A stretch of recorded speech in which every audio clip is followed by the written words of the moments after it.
नमस्कार। आवाज आ रही है सबको? मैं हिरण्य हिमकर सुप्रभात सभी प्रतिभागियों का, सभी पार्टिसिपेंट्स का, जो यहाँ इस ऑनलाइन माध्यम से आज के ज्ञान योग यानी पाथ ऑफ नॉलेज, ज्ञान का जो पथ है उसे जानने के लिए इसके पहले भाग में उपस्थित हुए हैं। मैं उम्मीद करता हूं कि ये जो 2 सप्ताह का पुनश्चर्या यानी कि रिफ्रेशर पाठ्यक्रम है, इसमें सभी प्रतिभागी लाभान्वित हो रहे होंगे और गीता के ज्ञान को आधुनिक जीवन में उसकी प्रासंगिकता के साथ उसको अपने जीवन में किस तरीके से स्थापित कर पाए, उसके ज्ञान को हम किस तरीके से उपयोग में ला पाए, इन तमाम बिंदुओं पर हम लगातार ये पाठ्यक्रम चला रहे हैं। देश विदेश से जितने भी विषय विशेषज्ञ हैं जो श्रीमद् भगवत गीता को जानते हैं, उसके सार को, उसका निचोड़ हमारे सामने उन्होंने प्रस्तुत किया है और उसके साथ साथ अलग अलग विषयों के माध्यम से उन्होंने हमारे सामने गीता विषय विषय को बहुत ही आसानी से आज के संदर्भ में हमें समझाने की कोशिश की है। और यही हमारे इस पाठ्यक्रम का उद्देश्य भी है कि 2 सप्ताह में हम गीता को अपने शिक्षण में, अपनी शिक्षण प्रणाली में, अपने जीवन व्यवहार में और अपने चिंतन में एक दार्शनिक और एक आध्यात्मिक और एक शैक्षणिक परिवेश में किस तरीके से लेकर आए, इसी उद्देश्य के तहत हम सब लोग यहाँ पर इकट्ठा हुए हैं और इस पाठ्यक्रम को संचालित कर रहे हैं, सफलतापूर्वक संचालित कर रहे हैं। आज का जो पहला सत्र है, जो फर्स्ट सेशन है, वो है कि ज्ञान योग द पाथ ऑफ नॉलेज, कि ज्ञान योग के जरिए ज्ञान के पथ पर कैसे अग्रसर हुआ जा सकता है। इसके पहले भाग में आज हमारे विषय विशेषज्ञ के रूप में श्री शशिकांत जोशी जी जुड़ चुके हैं। मैं रामानुजन कॉलेज की तरफ से और सेंटर फॉर ह्यूमन साइंसेज ऋषिकूट विश्वविद्यालय की तरफ से आपका स्वागत करता हूं। सर, आपका बहुत बहुत स्वागत है कि इस विषय में विषय विशेषज्ञ के रूप में आप हमारे साथ जुड़े हैं और ज्ञान योग the path of the knowledge के इसके पहले भाग में आप अपनी बात रखेंगे और मुझे पूरी उम्मीद है कि आपकी बात से हमारे सारे प्रतिभागी लाभान्वित होंगे। मैं संक्षेप में सर का परिचय आप लोगों के सामने प्रस्तुत करना चाहता हूं ताकि आप ये समझ सकें कि वो संस्कृत भाषा, संस्कृति और भारतीय ज्ञान परंपरा और उसकी प्रणाली के प्रति किस तरीके से सर प्रतिबद्ध रहे हैं। श्री शशिकांत जोशी जी एक लेखक, प्रखर वक्ता और शिक्षक हैं। आपने प्राचीन संस्कृत के ज्ञान को आधुनिक जीवन और आधुनिक नेतृत्व के साथ समन्वय करने में लगातार काम किया है। आईआईटी खड़गपुर के आप पूर्व छात्र हैं, जहां से आपने बीटेक किया है और मिनेसोटा विश्वविद्यालय से आपने एमएस किया है। आप आईटी से शिक्षण और प्रसारण की ओर गए हैं, यानी कि आप आईटी क्षेत्र से शिक्षक बने, उसके बाद फिर उस शिक्षण को आपने प्रसारित किया है पूरे विश्व भर में।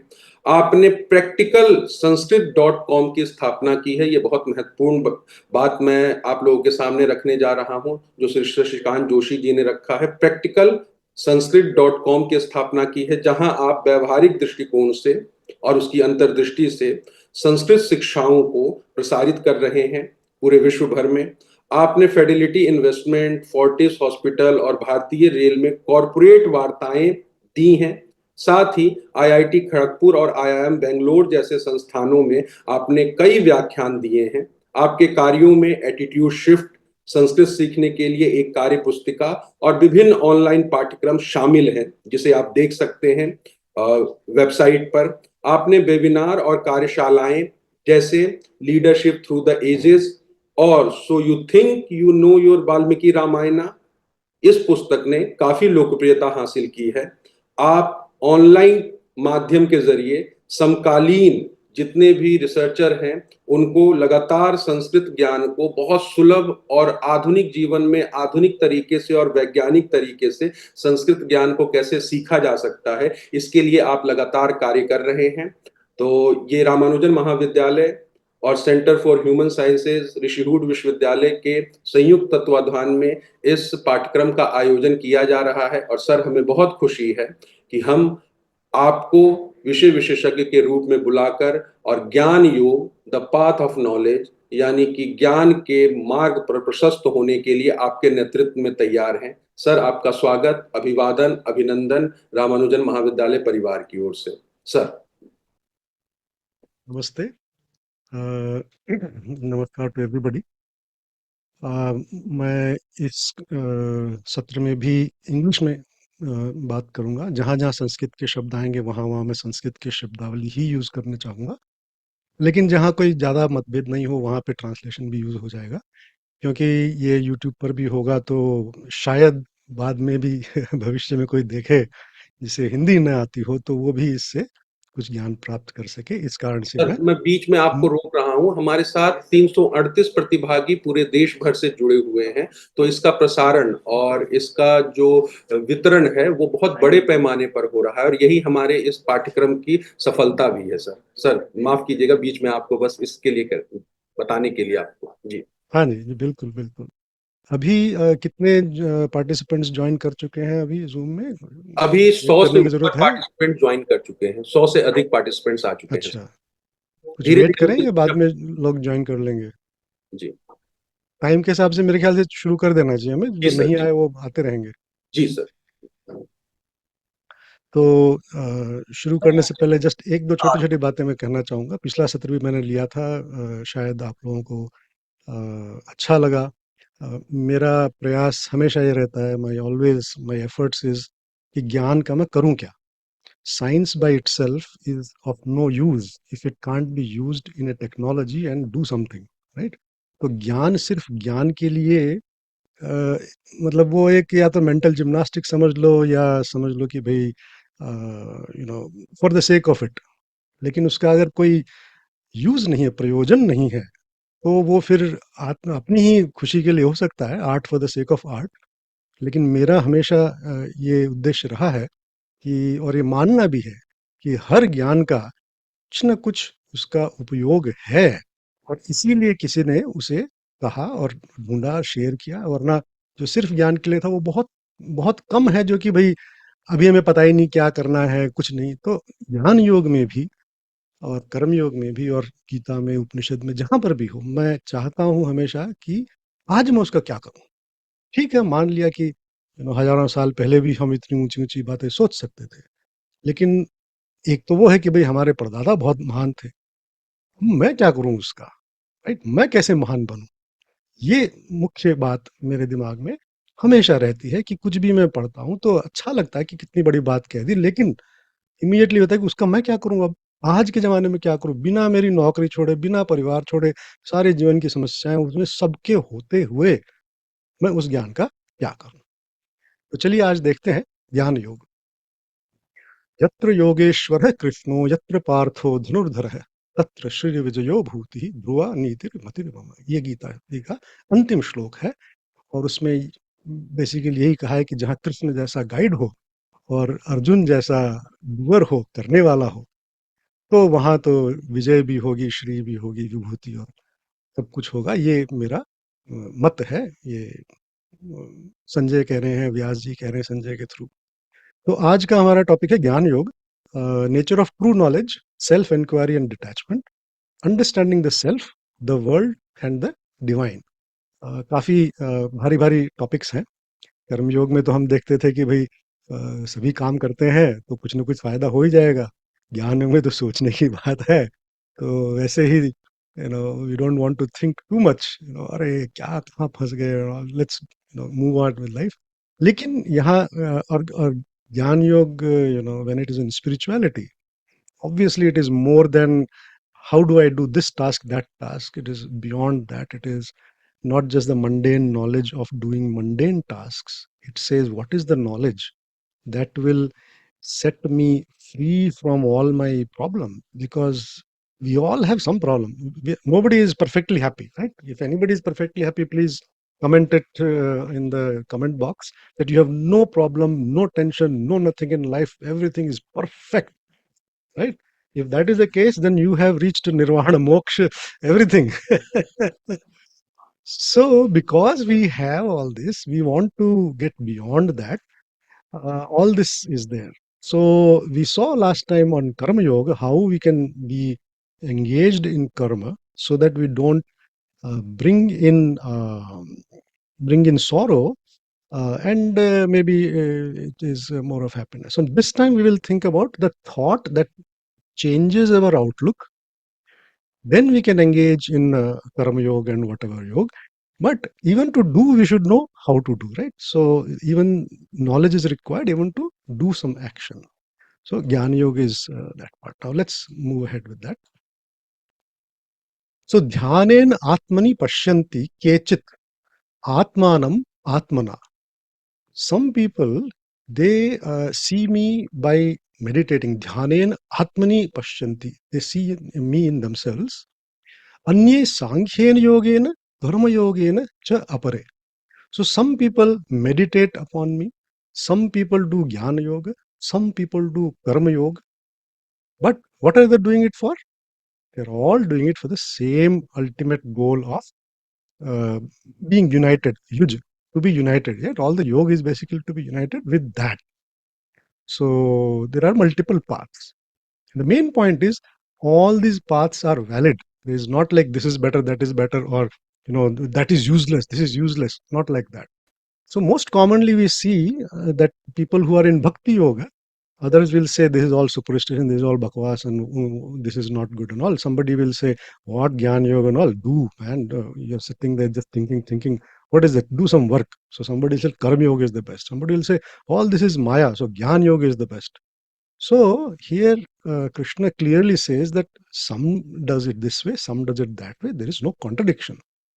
Now this apparent contradiction that we see is actually resolved when we understand that there are different paths because there are different temperaments of people. Somebody is a thinker, somebody is a doer, somebody is a feeler. So bhav kisi mein zyada hai, kisi mein karm zyada hai, sattva, rajas, tamas. We will see those three guna also.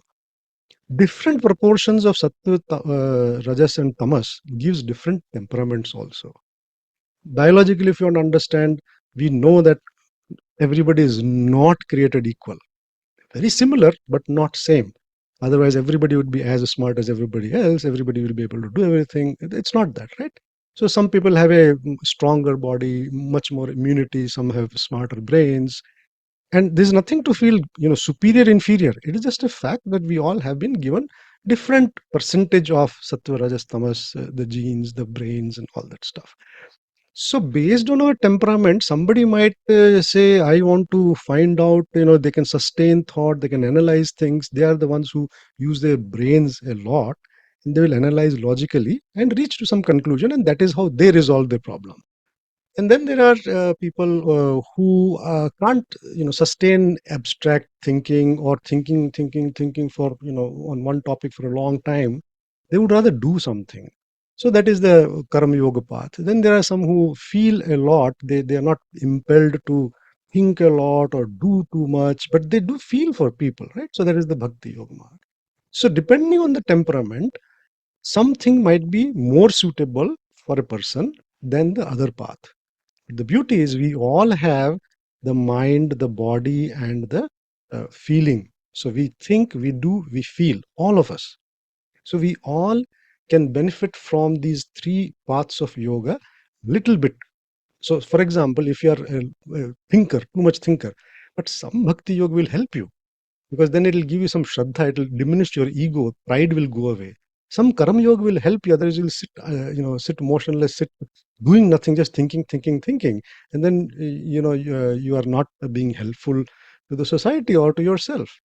So even if you have figured out, teaching others itself is a karma. So just because you have got the wisdom, don't just withdraw from everything. Still be participant. So everybody can benefit from some proportion of each of the yogic paths. So first thing you should always remember that anybody who is, somebody says, oh, he's a bhakta, he's a superstitious guy.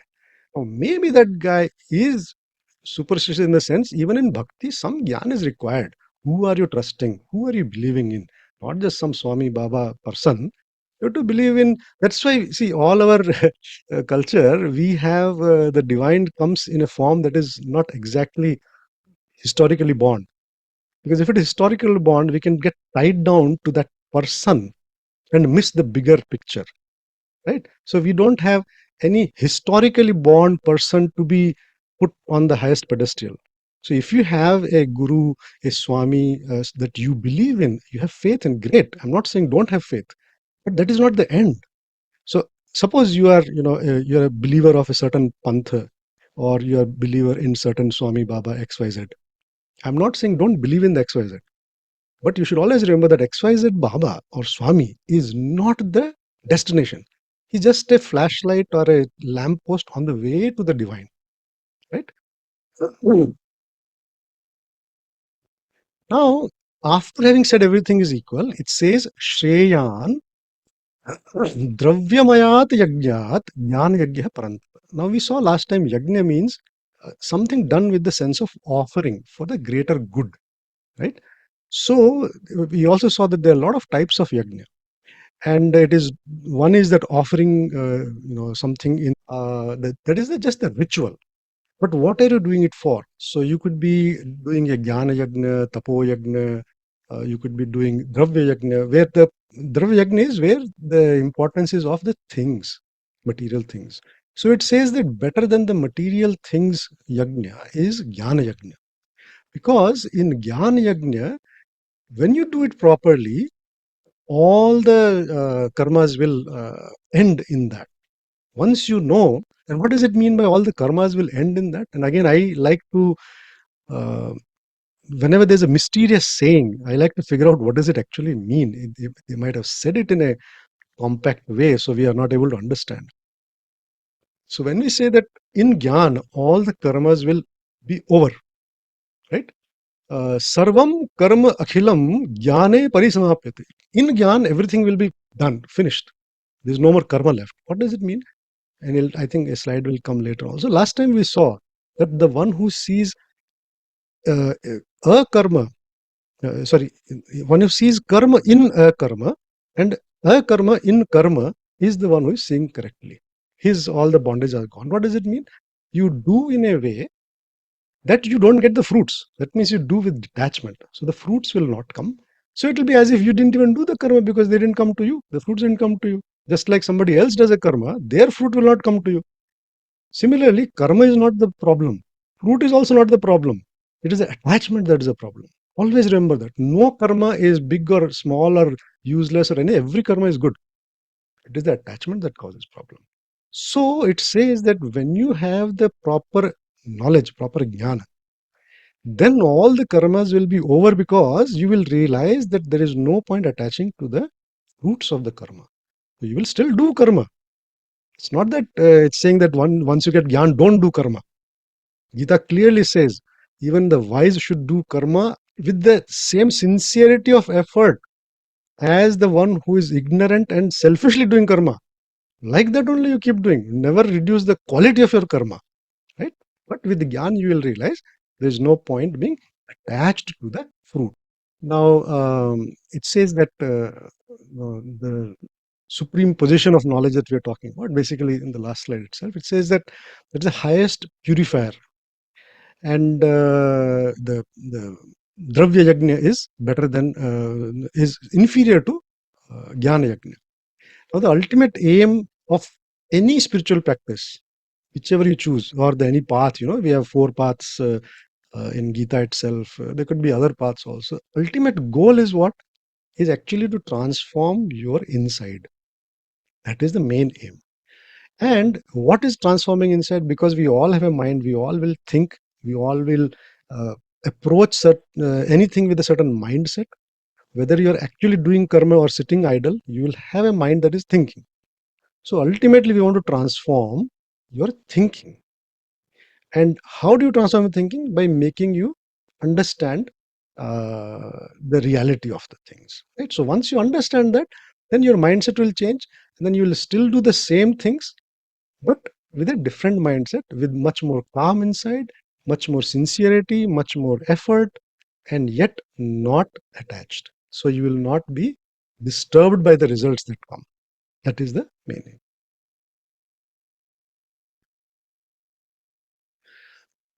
Now, having said this, it says, Sannyasa Karmayogascha Nishreyas Karma. Both sannyas and karma yoga, both Gyan Yoga and Karma Yoga are great. Tayo tu karma sannyasat karma yoga hai vishishyate. Even then, karma yoga is easier to do than Jnana Yoga. Why is it saying so? Because remember, karma comes naturally to everybody because of the Triguna. Gyan requires a little bit more effort, in the sense, like, maybe you're not inclined to a lot of, analytical thinking, logical thinking, holding on to an idea and doing. So, like, for example, those people who do research, real deep cutting edge research, they can hold on to a thought for a long duration, trying to figure out how to solve it. Others might just give up, right? So it's not a problem, but it's just a fact. So Jnana Yoga, even though it is better, just what it said, because Jnana Yoga will clear your understanding, which will help you in whichever yoga you want to do. So some portion of Jnana Yoga is good, but it might be difficult to approach because of one's ability, reduced ability or whatever. Somebody might not understand the deeper, subtle things. So Karma Yoga is easier because Karma is natural to everybody. And then it says that yathA Sankhya prapyate sthanam. Whatever position the Sankhya Jnana Yogi gets at the end of the journey, whatever and all, tat yoga hi api gamyate. That same thing is received by Karma Yoga also. So one who sees Jnana Yoga and Karma Yoga as the same thing, he is the one who sees it rightly. Very important. There's no need to fight over this yoga is better, that is my approach is better. Are you transforming yourself? That's the only thing, right? So both Gyan and Karam Yoga will lead to the same end result. Okay? These are just two paths. Somebody is taking a lift, somebody is taking the stairs, somebody is climbing through a rope. So something is different, difficult, something is more difficult, less difficult, like that. So with that preface to Jnana Yoga, let's move to our first topic, nature of true knowledge, self-inquiry. Now, I also want to add here that these topics obviously are deep, and it is not possible for me to do justice in 3 hours, or for you to have a complete transformation in 3 hours. It takes years of mulling over the content and trying to apply in your life with sincerity, that you will see some transformation. So if today we are just looking at it academically, okay, we have to finish one session, that's one thing. But if you are here, then see if you can take away something that you can actually apply in your life and make your life better. And if your life gets better, your karmas will get better, and those in your sphere of influence will be also, their lives will get better, because you will impact them in a better way. So now we're just setting the Gyan Yoga comes right in chapter 2 itself. So what has happened very quickly, I mean, we all know the Gita. So when the war is about to start, Arjun says, who are the foolish people who want to die at my hand? I want to see, take my rathA in the middle of the two armies. So how he says is, who are the foolish people who want to die at my hand, who are eager to fight with me? Who are those who want to die? So sure, right? So to break his this thing, and to make sure that he is ready for the war, Krishna takes the chariot and situates the chariot right in front of Bhishma and Drona. Bhishma is the eldest in his bloodline. And there are two types of elders. No, one is the generational bloodline, and the other is Vidya. So Guru is the Dronacharya is standing in front, and Bhishma is the eldest of his bloodline. And he says, these are the he doesn't say that these are the foolish people who want to die fighting you, but he says these are the guys. He just puts them there and says, see. So all of a sudden, Arjun realizes that, the gravity of his decision. He had decided to fight very, very calmly. He had decided. That's why they all got together. But now, actually seeing, Bhishma and Drona, he all of a sudden is unsure. And why has been Gita put right in the middle of a battlefield is that is the greatest of dilemma you can ever have. You have to physically kill those who gave you the first birth and the second birth. First birth is your elders, second birth is your guru. So you will be killing them potentially. If they don't back off, you will have to kill because you are in the war. There can be no bigger dilemma than this. No bigger, should I or should I not? Right? Everything else is nothing in front of that. Should I take this job or not? Yeah, big deal. You can decide whichever you want. Should I take the stairs or the thing? Should I watch this movie or not movie? None of those are as important as, should I kill my own teachers and relatives Am I doing the right thing? So that is when he starts having the Arjun Vishada Yoga. He starts, very depressed and I don't want to fight. So this is the opening line where Krishna says, Ashochan Anushochastvam. Those who should not be shoch is the word shok also come from there, is regret, mourning, feeling grief. So those who should not be grieved for them you are grieving. Pragyavadanscha bhasaje, but you talk as if you are a very wise person. So you talk very wisely. This, that, I'm not going to fight. This is not good. Full first chapter, he says so many things. He decides for himself, then tells Arjun, Krishna, that you tell me. So first he says, I have decided this. Now you tell me. So Krishna is saying that you are grieving for those whom you should not grieve, and then you talk as if you are a wise person. Gata soon agata soonscha nanu na anushocanti pandita. This is very, very important. Gata soon, those who have gone. Agata soon, those who have not gone yet. Right? They will also go. That is the underlying thing. There is nobody who is not going to go. Some have gone, some will go. So just because they are now in front of you doesn't mean that they will be here forever. They will go. So why are you grieving now? Because someday they will go, you grieve then. You just are the instrument of them going now. And why? Because they have taken the side of adharma, and you are here to, make sure dharma is stable. That's the only reason you're fighting them. You're not fighting them just like that. Just the side that they have taken makes you fight them. एषा ते अभिहिता सांख्ये बुद्धि योगे विमा शृणु बुद्धि अयुक्तः यया पार्थ कर्म बंधम प्रहास्यसि. So the wisdom is what will get rid of the bond. Okay, so buddhi yoge to ima shunu.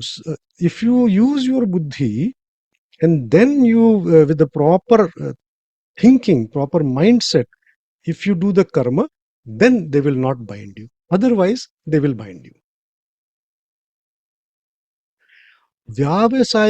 व्यावसायित्मिका बुद्धिः एक हि कुरुनंदन बहुशाखा हि अनंताश्च बुद्धयो अव्यवसायिनाः. Now, vyavasaya today we understand is business, right? Vyavasaya. It's getting busy with something. That is what it is. Now, the one who does business is completely focused on their business, right? So, whether it is a business like commercial business or, hey, this is not your business, right? We say, mind your business. So, whatever you are doing with full focus. So, vyavasayitmika buddhi means a focused buddhi. So, you need a very focused buddhi, not a bahushakha. If it is distracted mind, it doesn't get anything done. So you have to be focused. That's what it means here. Yavat artha udapane sarvatah sampluta udake.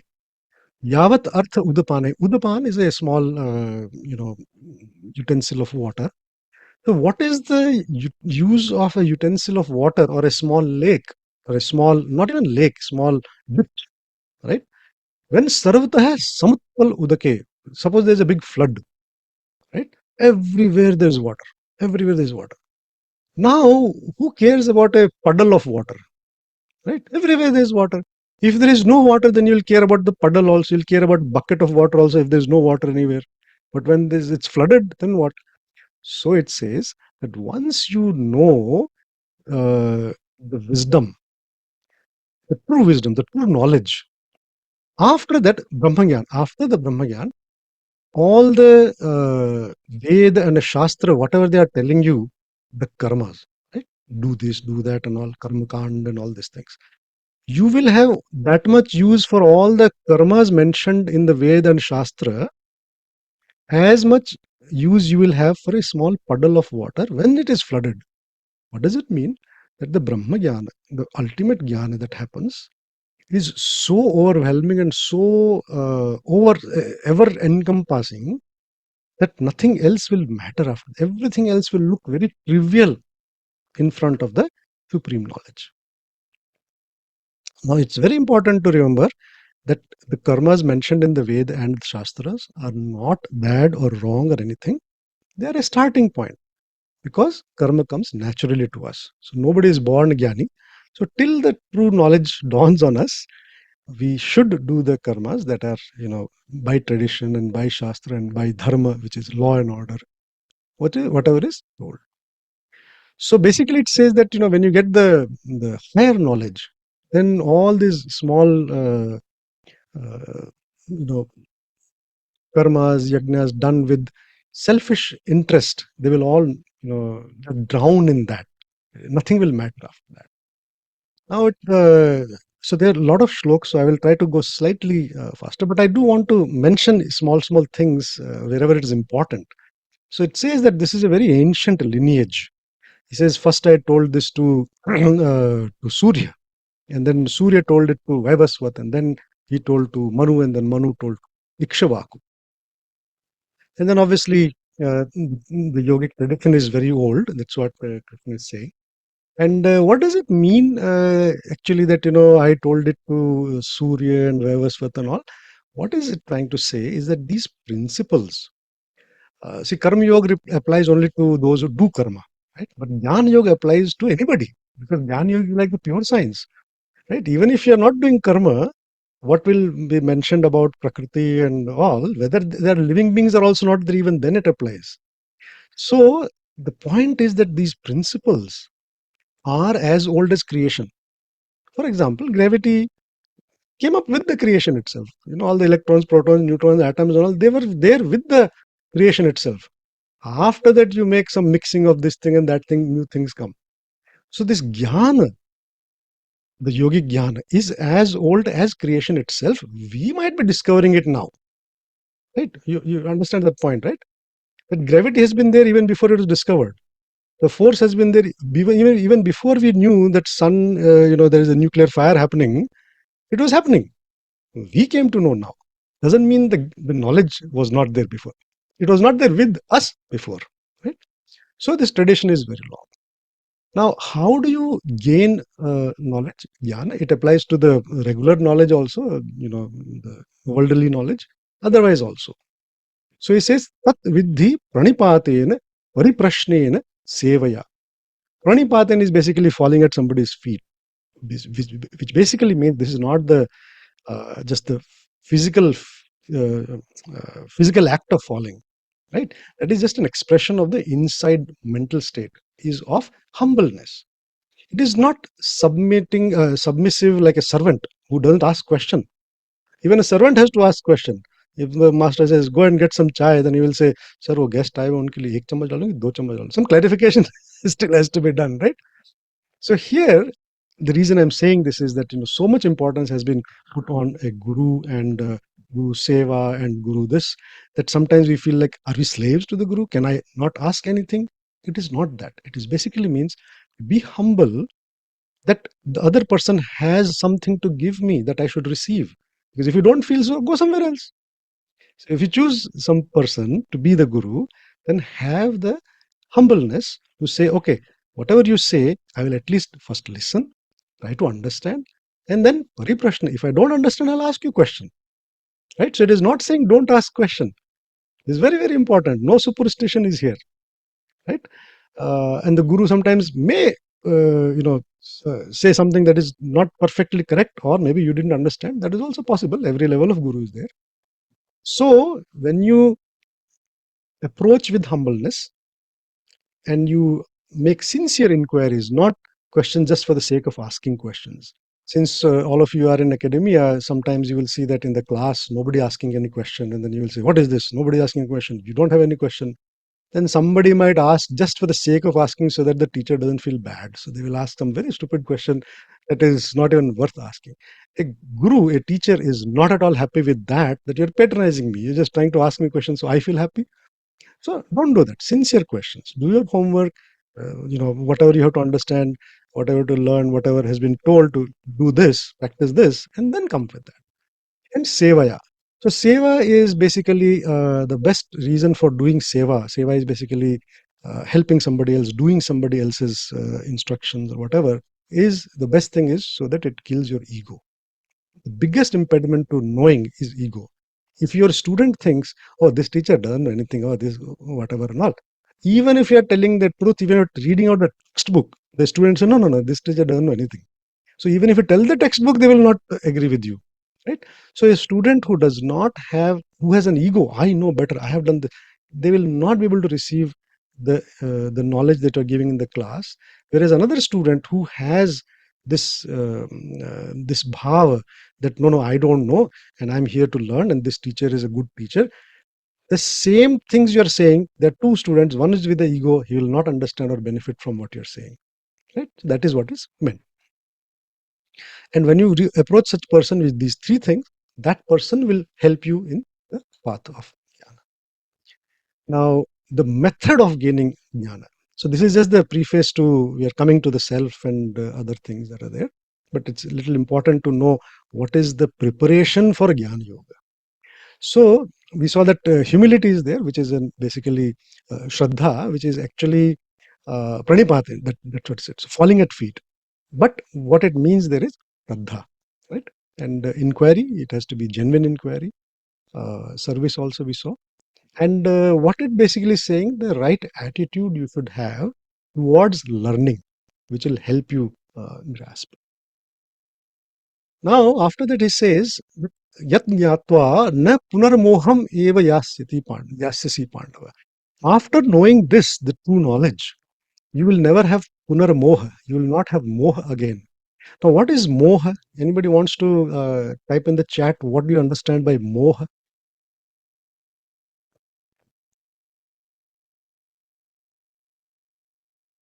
There's also a check to see everybody is in the chat or not. Okay, so I'm seeing attachment, desire, craving. Moha actually is incorrect thinking. Okay, moha is not attachment. Attachment is sangha, right? Asakti. Moha is muhyati, muha dhatu. Muha dhatu means your thinking gets clouded. You're not able to think clearly or correctly. That is moha. So once you know this knowledge, there will be no moha, there will be no incorrect thinking. Because once you know the right answer, you can't unknow it, right? So suppose there is a question in the exam and you solved it, but you didn't get the right answer.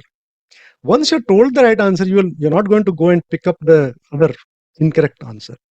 So moha is incorrect thinking. Now, what is the biggest incorrect thinking? To think that this body is mine. This person is mine. This is my father, my mother, my son, my wife, my husband, my job. That is the biggest wrong thinking. Okay? This is a very important point here. Please understand this. Moha does not mean attachment. That is in Hindi or other Indian languages. In Sanskrit, moha means incorrect thinking. Kama, Krodha, Lobha, Moha, Mad, Matsar. They are the 6 enemies. Now, the reason moha is called attachment is because attachment is the biggest incorrect thinking. Okay? I hope this one is clearly. No, it is not myth and all. It's not illusion. It's incorrect thinking. Okay? Illusion is the Maya.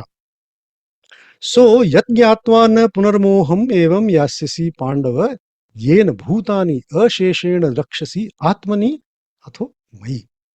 Okay? So, after this knowledge, you will see everything, every being in yourself and in me. Okay? And we'll see what does it mean in yourself and in me. What is it? Is I and me the same thing? So, there is a permanent transformation when you get the true knowledge. And true knowledge actually is not adding as much as it is removing, because we have gathered incorrect thinking over our lifetime, because we have been just like an animal. We have been driven by our biological self, by the senses. So yeah, we are smart enough to do this or do that, teach and study and get a degree and create tools and science and all that stuff. But the average person, even today, even if they're the smartest of the phone, they're still driven by the physical, biological things, aspects. They're not thinking beyond Like, what is the big picture? And it is expected because the quantum physicist or the astronomer might be thinking about, the entire galaxy of so many is the same thing. But normally we don't even see two people as the same thing. So that is understandable. But the true knowledge, when it comes, it removes the wrong knowledges you have accumulated. That's all it is doing. The wrong knowledge meaning in a smaller context that is correct. But when you want the bigger context, what small knowledge you have is actually wrong. And what does it mean by an example of this? Is a very classic example in the Shastras given is the uh, snake and rope illusion. So suppose there is a rope coiled up and in a dark corner or a shady corner, there's not much light. You go into the room, you see that coiled rope. Actually, you see a coiled snake, and then you get scared. And then your eyes adjust and you see, oh, it's just a rope. It is not even moving. Then you see, oh, okay, it is a rope. Maybe you, turn on the lights, right? Then you see it is a rope. After that, you don't see a snake. So this is called adhyarop apavad or adhyarop, and it is a technique used in spirituality where you bring in some attributes that are understandable. Even to the Brahman, which is beyond any qualifications, you bring some qualifications so that we can understand. And then one at a time you remove. So this is a technique of teaching also. In our case, what it's saying is that earlier our limited knowledge is that we are seeing a snake. When the light of knowledge is turned on, we actually see that it is a rope. So that is what is removing the thing. You still are seeing that there is something, right? So it's not that your knowledge is to be completely removed. It has to be corrected, right? So that is what the true nature of true knowledge is. And it says that when the fire is burning, very big fire is burning, dhak, dhak, karke, no matter how many logs of wood you put or the fuel you put, it will burn everything and everything will turn to ashes. And it says that the fire of Jnana Yoga or Jnana is Jnanagni sarva karmani bhasmasat. That is what it does. And again, what does it mean? It does not mean that we don't do karma. Please remember that one. It means that once we have the Jnanagni in us, we will do all the karma without attachment. They will not bother us. We will still do them with perfection at the best of our ability, but they will not bind us. Now it says also that this Jnana Yoga also is accessible to everybody. Jnana is accessible to everybody. So anybody, and we all have, brains and thinking ability and all. Some have more, some have less. That's a different story. But what is the difference? It is available to everybody. But is everybody available to receive it? That is the main thing. For example, nobody is preventing you to run a marathon of 26 miles or 42 kilometers or whatever, right? You are allowed to. You have legs. Please go run 42 kilometers in 3-4 hours or a whole day. It is open. But are you qualified yet?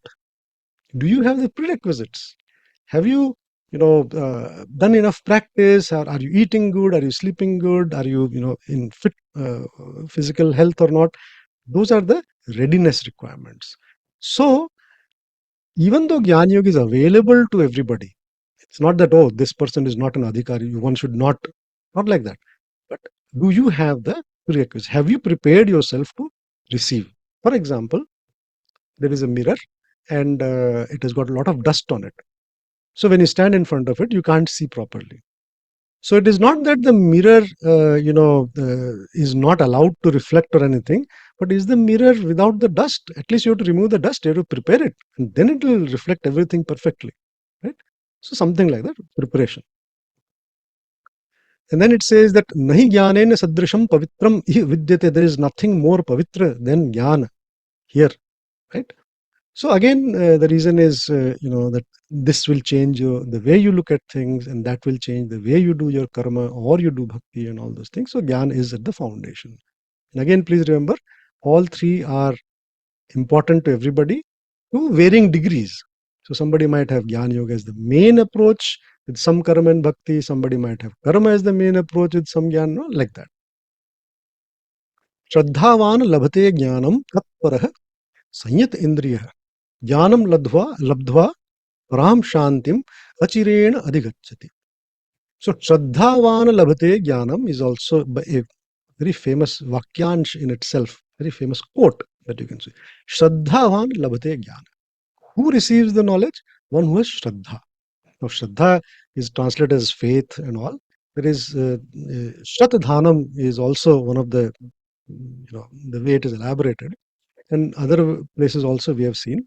Shraddha does not just mean reverence. It's obviously, reverence is there, but what it means is your mindset that you say that, okay, this person, so suppose you have Shraddha to somebody, it means that that person has some truth in them, some satya in them that you can receive.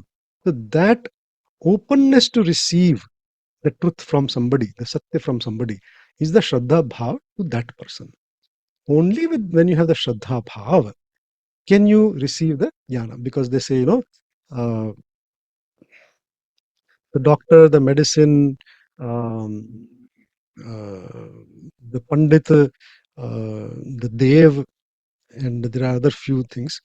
जैसी श्रद्धा वैसा आपको मिलेगा, जहाँ की रही भावना तैसी प्रभु मूरत देखी तीन तैसी. So whatever shraddha you have, suppose you don't believe in the doctor, even if it gives the right medicine, you will not benefit. You'll start having unknown psychological, psychosomatic problems. Even if you believe in the doctor, but you don't believe in the medicine, and the doctor gives you the medicine, you will say, no, no, no, doctor, I don't want this. He says, no, no, this is the only one. You might still, not receive it properly. So shraddha is the most important one. So who is able to receive the Gyan? Here it says, controlled the senses, Jitendriya, sincere and eager, tatpara, and with faith, Shraddhavan. So there are three criteria for this. Sanyat Indriya, one who has controlled his sense organs. Tatpara, one who is very eager to receive. And Shraddhavan. Right?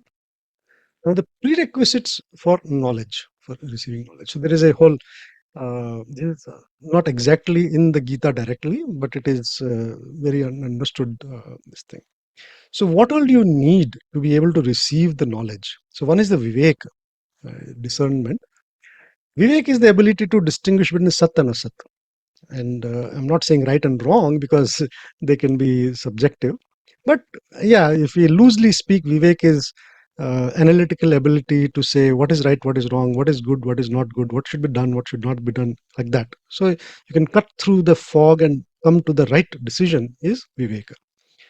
Vairagya is, so once you know what is Sat and what is Asat, the Ag of Asat is Vairagya. Okay, so you say, okay, I know this is good, this is not good. So drinking too much or not exercising is not good. So now you have vairagya for that. You have vairagya for drinking. You have vairagya for not exercising, like that. Then shat sampatti. So these six virtues. Sampatti, technically it means samyak patati iti sampatti. So there is sampatti, vipatti, apatti, right? And the root is to fall. So when something falls, lands in your backyard perfectly, it's not going anywhere. That is your sampatti. It's yours. It's not going anywhere. Right? If it falls opposite, it is vipatti. That means instead of helping you, it has become a trouble. So vipatti is a trouble. Right? So there is Devi Sampatti, Asuri Sampatti. So these are like your traits, your virtues. They're also explained. And they are Dev and Asur doesn't mean God and Rakshasa and something like that. These are just the two positive, negative you can say. So the Shat Sampatti that help here are Shama, Dhamma, Shraddha, Uparati, Titiksha, Samadhan. What are they? They are similar, but they do have a subtle difference. So Shama is the controlling of the mind. And the word Shanti also comes from there. So Yoga hai Chitta Vritti Nirodha hai, Patanjali's first sutra says, what is yoga? Chitta Vritti Nirodha, to stop the variations of the mind. So the mind is moving too much. Can you make that mind stable? That is what the main thing is. So when you control the mind, that is Shama. So what does it mean in practical sense? Suppose you like to, maybe I don't know. You can take any example. Somebody likes to eat too much sweet and they've got diabetes. Somebody likes to drink too much. or somebody likes to play or gamble or whatever you can think of. So shama means to not think of that addiction, whatever you're addicted to or whatever the distraction is. So stop thinking about that. People will be sitting at home. Suppose, somebody has diabetes or somebody, doctor said you cannot have this at all. They're not having it, but they're thinking about it and feeling miserable. So a diabetic person is thinking about eating rasgullas and feeling miserable. So stop thinking about it. That is the shama. Now the second is dhamma. Stop your senses, control your senses, so that stop seeing a gulab jamun. So if you go to a dinner, you just skip the dessert table. Don't even look at them. So when you don't even look at them, the thought will not come, and then your distraction will not happen. So sham is you control your thoughts. Dhamma is you control your senses. Shraddha is faith. We saw that reverence and openness. Uparati is the when you realize the uselessness of this and all. So you say outer things are not that important. Yeah, food is important. Nobody is saying to reject every this thing. So uparati is when you have had enough. So for example, let's take the example of sweets only. So first you stopped thinking about sweet, then you stopped seeing sweet, so you'll try to avoid the situation of confronting is sweets. That itself you're avoiding. You don't even go to the ice cream shop, you don't even go to the dessert table like that. Then you slowly have this disinclination towards sweet. Titiksha is in the Hindi word tikha. From there it comes and it means pointed.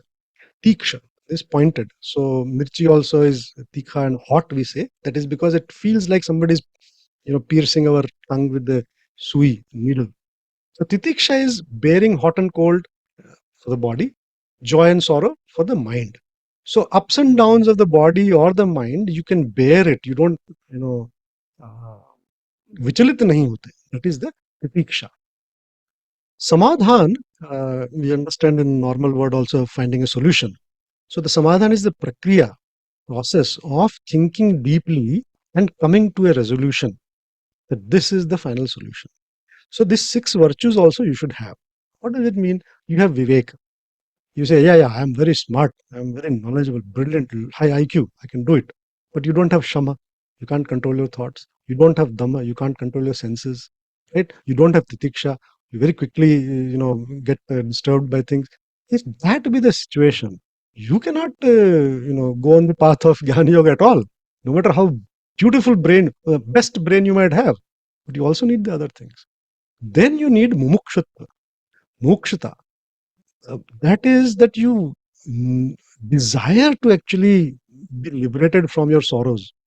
Now, moksha is not after death you will go. No. That is, you don't have to wait till death. Moksha is munch dhatu. That means to release. So you are released from the bondage to the karma, to the phala. That is moksha. That's it. Vaikuntha is not after death. Vaikuntha means vina kuntha. When you don't have any frustration, you are already in Vaikuntha, the Nivas of Vishnuji, with this body. Okay. So similarly, if you don't even desire to stop your sorrows, stop the klesh, dukkha that happens, because nobody wants moksha from sukha, right? If everything is going according to us, nobody wants to stop that. So if you don't even want, then you will not get this knowledge, right?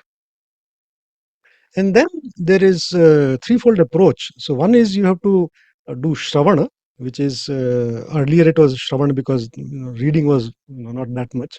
Everything was transmitted orally. So that's why they say shravan. But here it means studying, learning with a teacher, with some good books. Ultimately, books will have a limit, and then you need for much more subtle things. You do need a living teacher who will tell you better. So shravan. Then manana. Whatever you hear or study, you have to contemplate on that, and then reflection, and then you have to go deep into that nididhyAsana. So that is where you will actually find the solution out of it. Now if you learn but you don't do reflection, swadhyaya, if you're not doing it on that reflection manan, then it is just a belief. You just added some facts to your life, big deal. Or you're just believing in it, you don't understand it, but somebody said so, okay, fine. And if you don't do deep contemplation, then all your knowledge is just theoretical, right? And if you don't have proper foundation, preparation of the mind, you will not do proper contemplation. So that is how the thing also goes. Now, what are the primary obstacles to all this?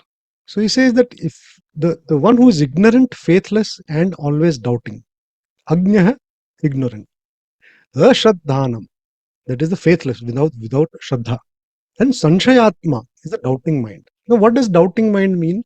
Doubting mind doesn't mean that you don't ask questions, right? No teacher would like that. No student is asking any question. Everybody is just zip mouth and silently listening. No teacher would like that.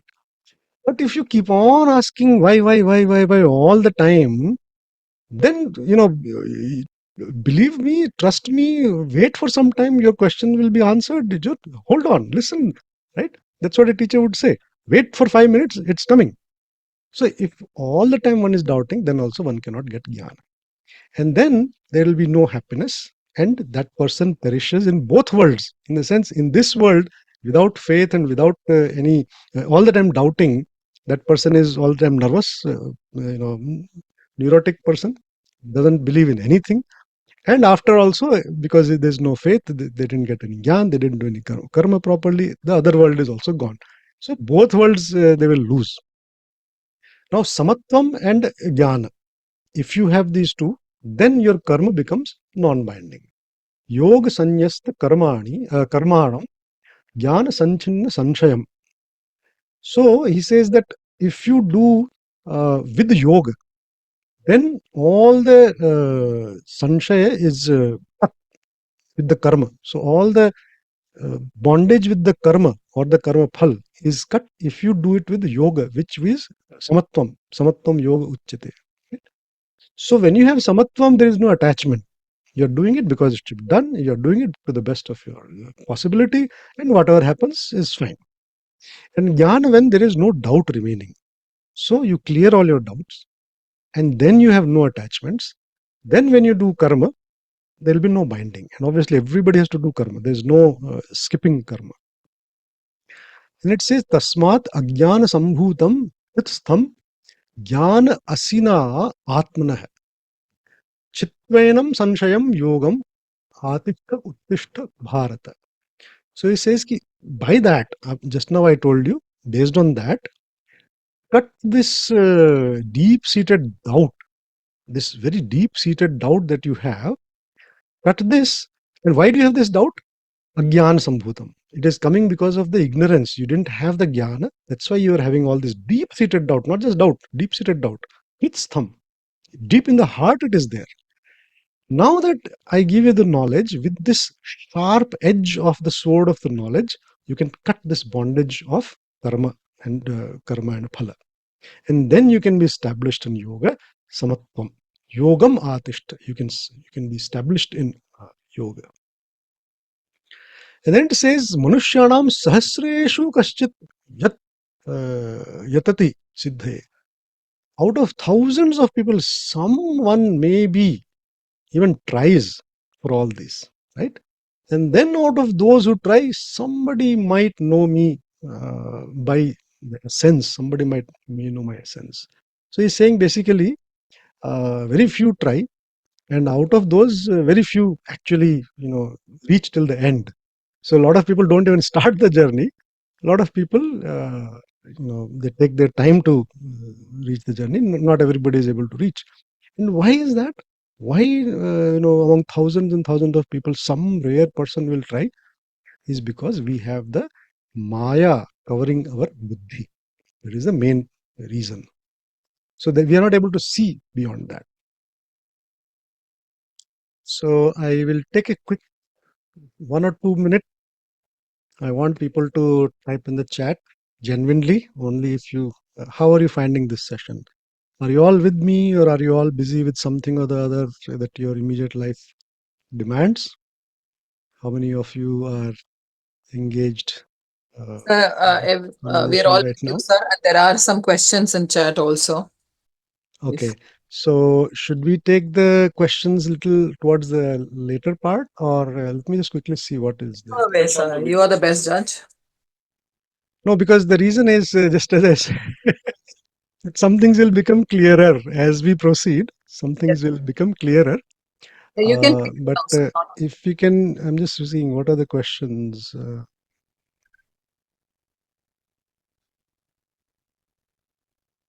Okay. So let's proceed. I think there's another half an hour before the break. yes, sir. Yes, sir. 12. Okay. Yes, sir. Okay. So let's see if we can finish this section also. Yes. So now we are on the detachment part of it. No, where are we? Detachment, yeah. So these some of these shlokas we already saw in the last session. That was on karma, and there we said that there is a thought process that goes behind karma that will make it better. So I'm not going to spend too much time. It was already covered in the Karmayogi part 2 on 11th February. So we said that you only have control on the karma, not on the result. It's not that you don't have rights on the result. Yes, you have, and you will have to get the results. The phala will come to you. And the whole idea is to avoid the phala attaching to you. That is the whole idea. Then the second one was Samatvam. Yogastha kuru karmani sangam tyaktva dhananjaya. So being of a stable mind, you do the karma and detach from the fruits. Sang is the attachment here. Samatvam yoga uchyate. Being same in siddhi and asiddhi, success and failure, if you're same, that is when you have yoga. The mind should be same. It should not get disturbed because somebody is very happy when they, so somebody sitting for the exam, if they pass with great numbers, they're so happy. If they fail with, or they pass with low numbers or they fail, they're very sad. You should get beyond that. What if you didn't even take that exam? Then you had no problems. So give the exam as if you don't care about the results. Does not mean you reduce the effort. Remember, right? And then we again saw this yoga karmasu kaushalam, which again means that it does not mean yoga is excellence in karma. It says among all the karmas, the way of yoga karma, or the way of doing karma with samatvam, the yoga samatvam, right?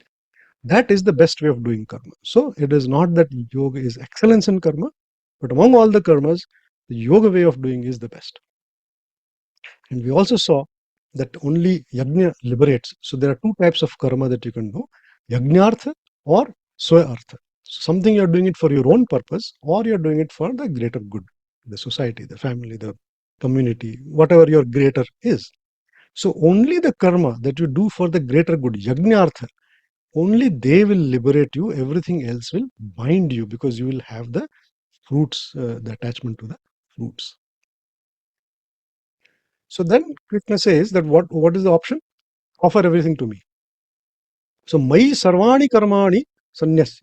Everything you just give it to me. And nirashi nirmama bhutva. Now these words in Hindi will shock people. Be nirashi, that no asha, and nirmama. So in Sanskrit we have to understand them very clearly. Asha is when we have some hope, we have some expectation.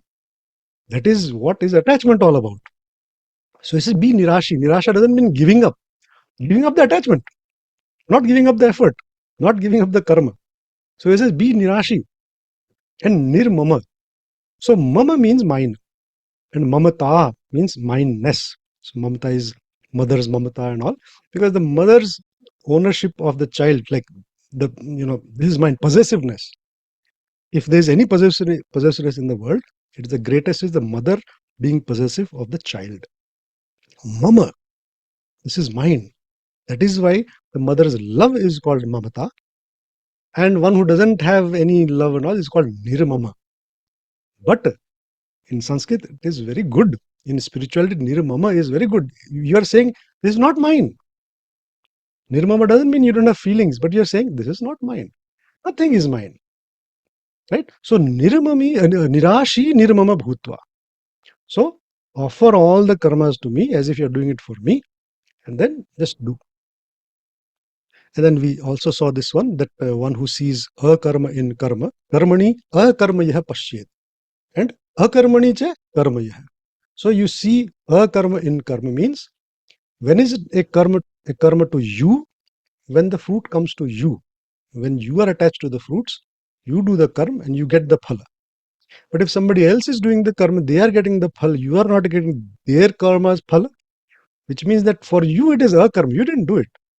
So when you do it with the same mindset that I am not doing it for the phala to come to me. So you're detached from the phala. So it is like a karma to you. That is what it means. It is not some cryptic puzzle and all. So you do karma with the bhava that I am not the doer. I am not the one who is going to get the fruits. Right? And then how to purify the body, mind and intellect is through sangam tyaktva, kAyena manasA buddhya. By kaya, man and buddhi. So by the body, by the desiring faculty and by the thinking faculty, buddhi, sharir, man, buddhi, all this sangam tyaktva atma shuddhe. So how can you make them pure? Is by sangam tyaktva, by abandoning the attachment. Everywhere this theme is there, because that is what is the problem. And that is the moha, thinking that something is mine, thinking that the fruit is mine, that this person is mine, this house is mine, this wealth is mine. That thinking is the biggest incorrect thinking. It's the biggest moha, and that is why attachment is also called moha. kAmakrodhaviyuktAnAm yathīnām yathā chetasam. Kam, krodha, viyukta. One who is free from kam and krodha. Now, kam normally means any desire. But when we are talking about spirituality or such topics, here it means excessive desire, more than you should. Right? So, for example, you want food, that is a proper desire to have when you're hungry. But if you want a silver platter and 5,000 rupees dinner plate and all, that is excessive this thing. So kama krodha viyukta, one who is beyond free from extreme desires or anger, they can pursue the spiritual maturity. They need that, and that is what you need for the progress. Next. Okay, so now I think we are going to come to newer topics now. Last one we had, last section we had a lot of topics, shlokas that we already saw in Karmayoga. Now understanding the nature of the self. dehino'smin yathā dehe kaumaryam yavanam jara tatha dehantar prapti dhīrah tatra na muhyati. So what is saying that just like body goes through childhood and youth, deha goes kaumaram, yavanam, jara. So there is childhood, there is a youth, there is an old age, and then there is dehantar prapti. There is going to another body. So seeing this, knowing this, dhīre tatra na muhyati. The dhīra, the one who is wise, the one who is, it's not just patient, dhyarya we say, that's not just patient. So the one who is intelligent, wise, they don't muhyati. See, this is where moha I was saying. So they don't get clouded thinking because of this, because they know that this is the process that happens to the body. So interestingly, in yathA Prashna in Mahabharata, one of the questions that Yaksha asks Yudhishthir is that what is the biggest surprise, ashcharya, that you are aware of? What is the biggest surprise? And he says that every day thousands of jiva, manushya, go to the yamadwara, the death basically, and still those who are left behind, they wish to be immortal. Okay? So that is the biggest ashcharya. So does not matter who, what, why, this body is bound to have these 4 stages, or at least 3. 4 is dehanta, you can say death. So there's youth, there's birth, youth, childhood, youth, old age, and then death. That is bound to happen. So if this is bound to happen, then who is Avinashi? What is Avinashi, or is there something that is Avinashi? So he says, Avinashi tu tat vidhi you should consider that to be avinashi. Yen sarvam idam tatam. Tatam is to be filled with. So yen sarvam idam tatam. Everything, whatever you see in the creation, whatever, is filled with something up to the brim. That is the avinashi. So the word Vishnu literally means that which is pervading everything. Vyapta, sarva vyapta. The word Vishnu means that. Whether you say Brahma, Vishnu, Mahesh, that Vishnu or not, Vishnu means that which is vyapt in everything. There is some principle, some entity, something that is pervading everything. So you could say, science, physics tries to find out, right? So we have this first we had molecule, then we have atom, then we said, oh no, there's less than that also, proton, neutron, electron. Then they say, oh no, they are also made of quarks. So they keep on going down, down, down. Ultimately, they say everything is with energy. So today they say that all the known universe, I don't know exact number, but I'm taking a guess here, that 80% of the entire universe is filled with dark energy. That means we can't even perceive it. 80% is just dark energy. We don't even know anything about it.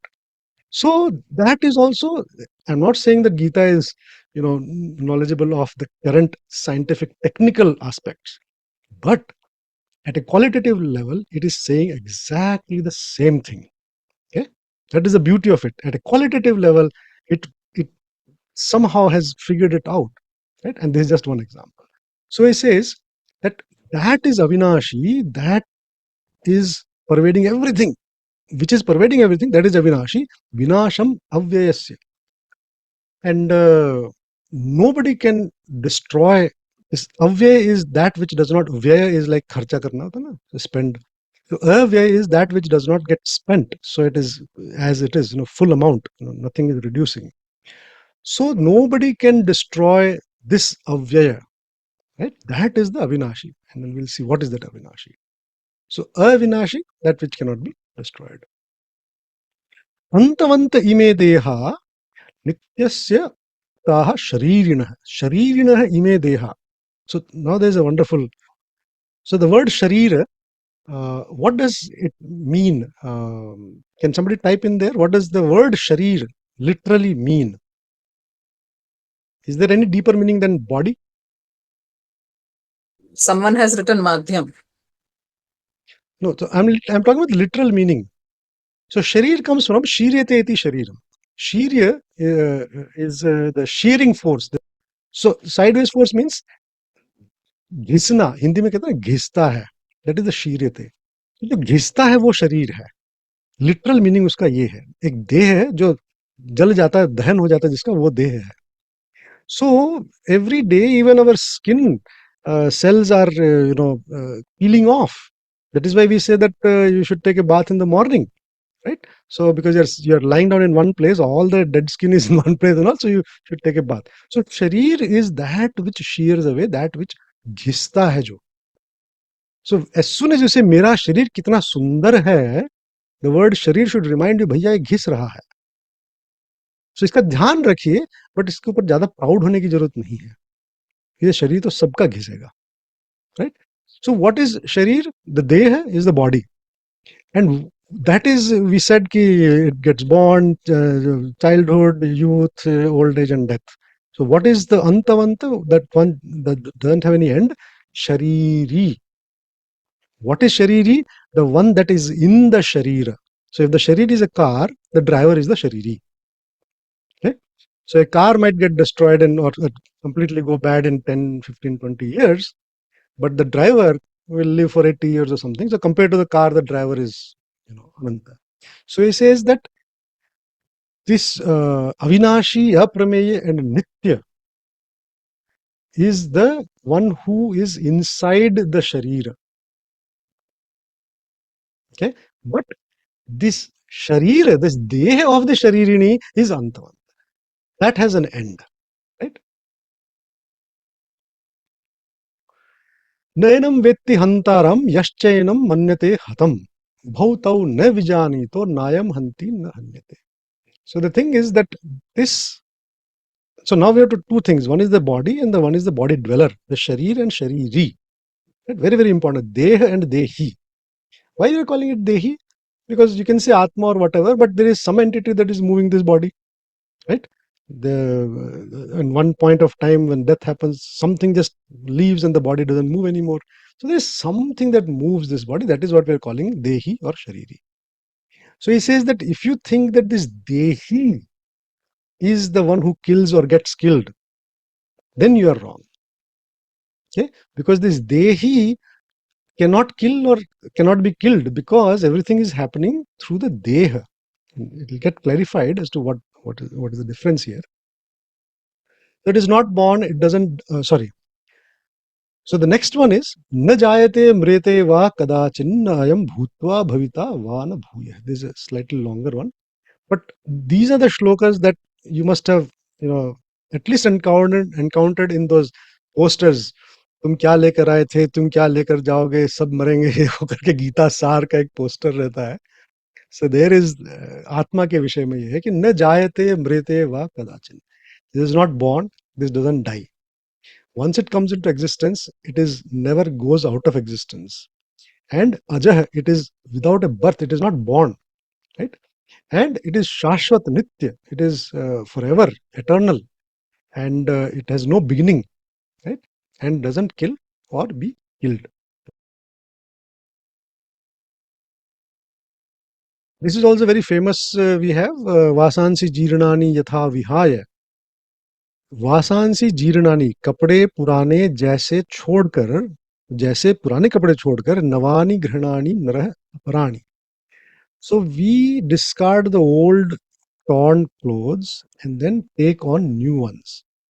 Exactly like that, tatha sharirani vihaya, leaving the sharira, jirnani, those sharir that have, tattered, gone, dying sharir, anyani sanyati navani dehi. This dehi takes on to another deha because this current deha has completely gone jirna.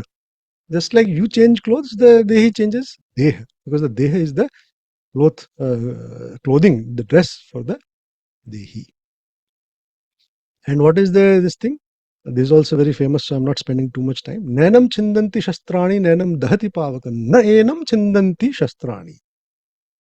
This, the weapons cannot cut it, right? Na enam dahati pavaka, and the fire cannot burn it, and the water cannot wet it, and the wind cannot dry it. So you do laundry, कपड़े सुखाए, गीले हो गए, उसको हवा में डाल दिया तो सूख गए. कुछ गड़बड़ हो गया तो आग में डाल दिया तो खत्म, पावक हो गया, प्योर कर देता हर चीज को. बट दिस आत्मा, दिस देही is beyond all these things. That is the main point here. And then again, these are very famous shlokas, so I'm not spending too much time, just telling you as kind of a reminder. And this one is achedya ayam, adahya ayam, akledya ayam, ashofya evacha. So this is uncuttable. So you can't cut it like, with a knife, you just cut through the bed sheet or something, some sheet. So you can't cut through it. You cannot burn it. You cannot, wet it, and you cannot dry it. So it is beyond all these physical attributes, right? Nitya sarvagatah sthanuhu achalah ayam sanatana. And this is forever, achal and sthir and anadi. So, and we are talking about detachment. So detachment means opposite of attachment, and attachment means you prefer something. So you are attached to something and you like that and you have preference. And when that preference is not met, then you have the problem. Vidya vinaya sampanne brahmane gavi hastini shuni chaiva shvapakeche panditaha samadarshina. So this is a very big step in detachment. So let's first see this and then the comments. So the wise person, he sees the same what? Same Paramatma, same Krishna. We can say Krishna because we are talking about Krishna. So in this, Krishna is the supreme divine. So we can say Krishna. When you are doing Ramayana, you will say Rama, right? Or you are doing Shiva Purana, you will say Shiva. So that is immaterial. Which form you are picking is immaterial. That is Paramatma. So in whom does he see the same Paramatma in the same way? In a humble and learned Brahmana. Okay? Vidya Vinaya Sampanna. Not just Brahmana. Just Brahman is Brahman by birth. But a humble and learned Brahman is the Brahman who is by birth and who has learned and who has done a lot of hardships during the learning phase, all the tapasya that you have to do. He's done everything and still he is humble, right? So he's a great human being. A cow, which is a great animal, one of the most helpful for humanity, at least during that time, right? Even today. So we have the milk and we get all the fertilizer for the agriculture. We get a calf, which becomes a bull. So all this. So the cow is the most important animal for humanity for a long, long time. An elephant, which is a huge animal. Not everybody needs it, but it is one of the largest animals. And a dog, which is an ordinary animal, not given much respect, so to speak. Yeah, nobody kills it, not, but it's not a big deal. Piggy mouth marta hai, all we say. So it's one of the lowest of the mammals, so to speak. And the eater of the dog's meat. So Chandal, we say, or Shwapaka. So that is the worst of the humans. So all the way from the greatest of the humans to the worst of the humans, greatest of the animals and the biggest and ordinary animal among all the five, the Pandita sees the same Paramatma. And what is this Paramatma? This is the life force. So obviously the life is different. The body is different.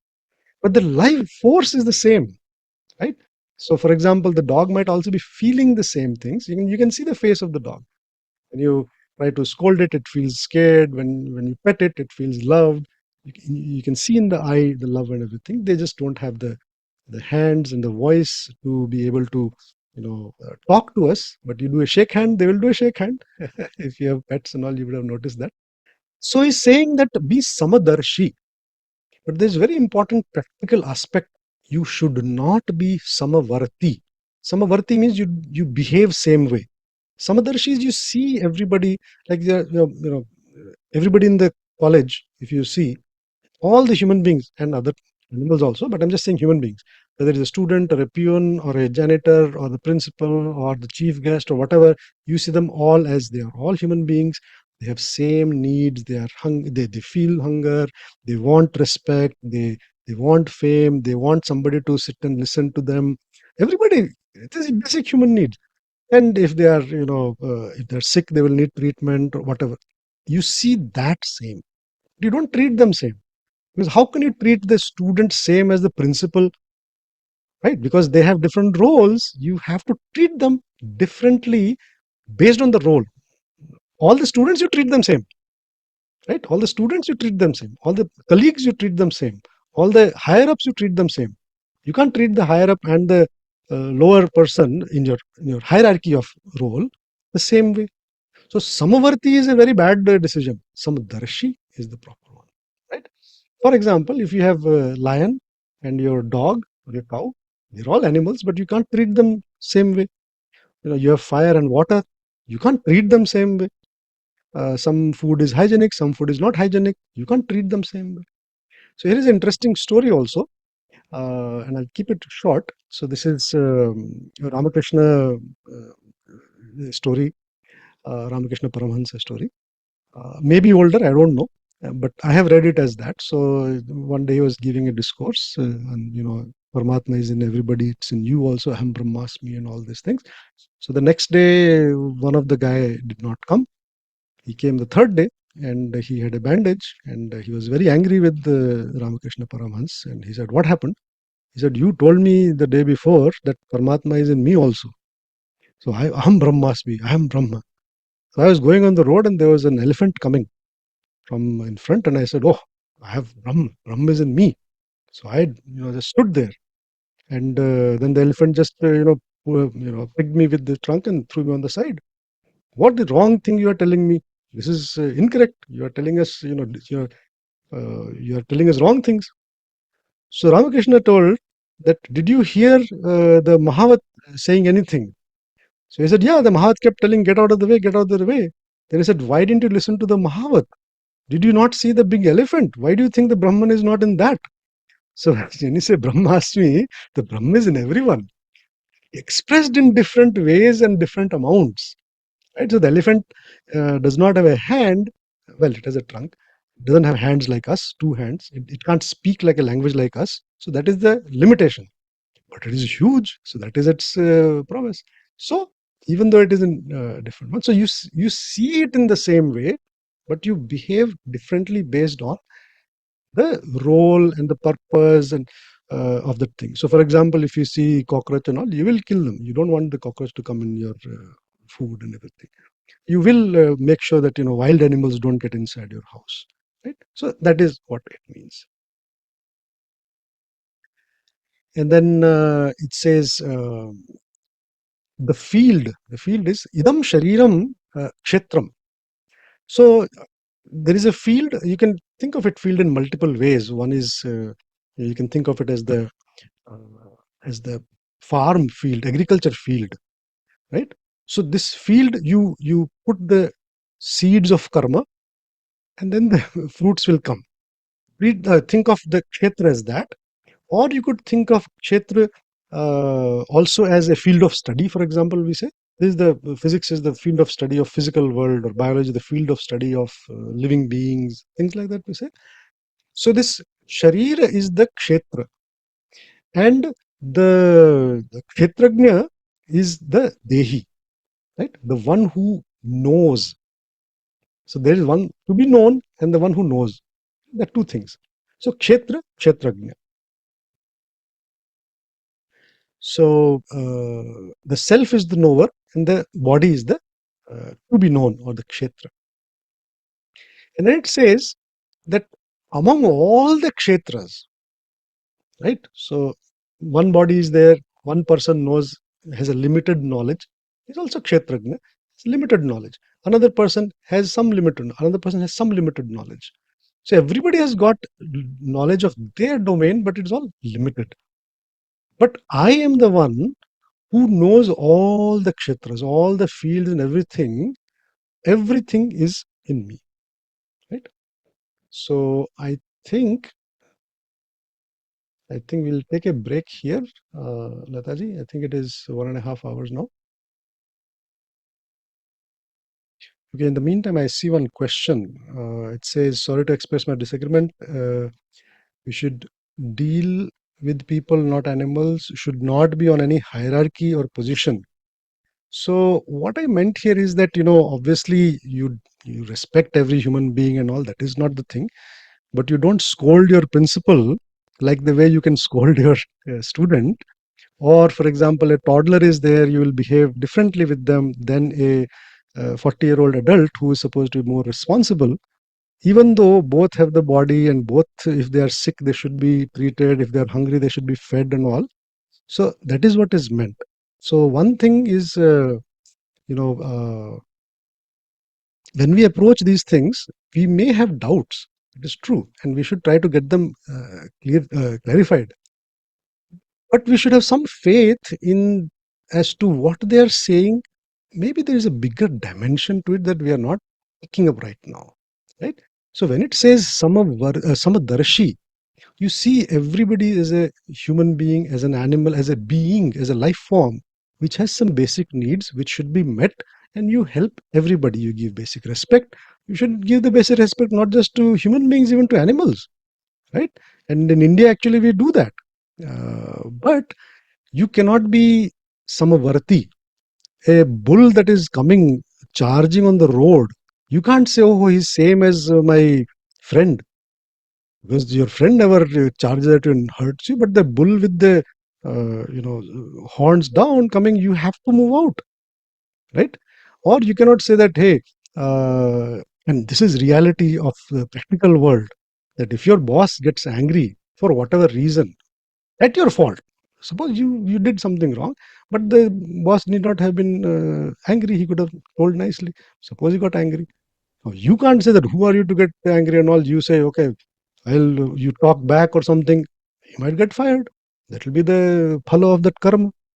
So there are two things, like just like science and technology. Applied science is technology. Applied gyan is niti. So one is the spiritual aspect we are talking here. But when we say that don't be samavarti, that is the niti aspect we are talking, the practical world we are talking about. So there, you need to make the slight difference between the two.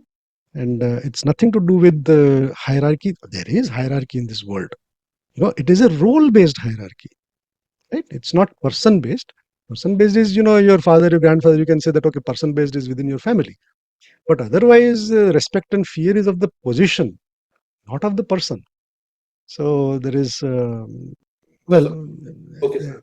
I have enough examples, but so there is one person who was invited as Very chief guest in some knowledgeable function. session, sir, and Mm. want, everyone has some query. Uh, we have take a 15-minute break. Yes, Then we'll we take the break. I resume this actually session. was asking for All somebody the from Ramanujan participants College at 12 o'clock. prepared with their questions, and after the 15-minute break, we will ask your questions with Shashikant Joshi, sir. Okay, sir. We have, by the way, the second part of this session pending, though. Huh?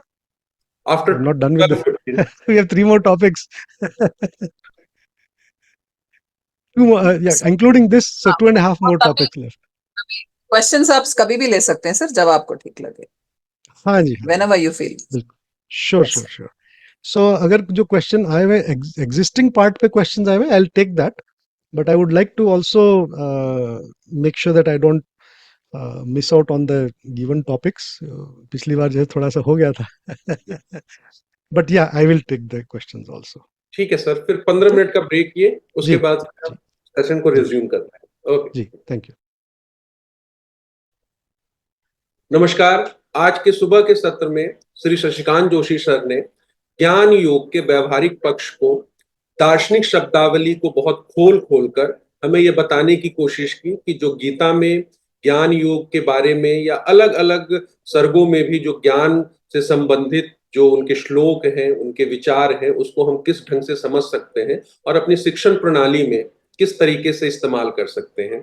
Sir, ये बहुत अच्छा संयोग है कि हम सारे लोग ज्ञान के वाहक हैं. लगभग सभी लोग यहाँ पे जितने भी प्रतिभागी हैं, सभी शिक्षक हैं और सभी लोग ज्ञान के वाहक हैं.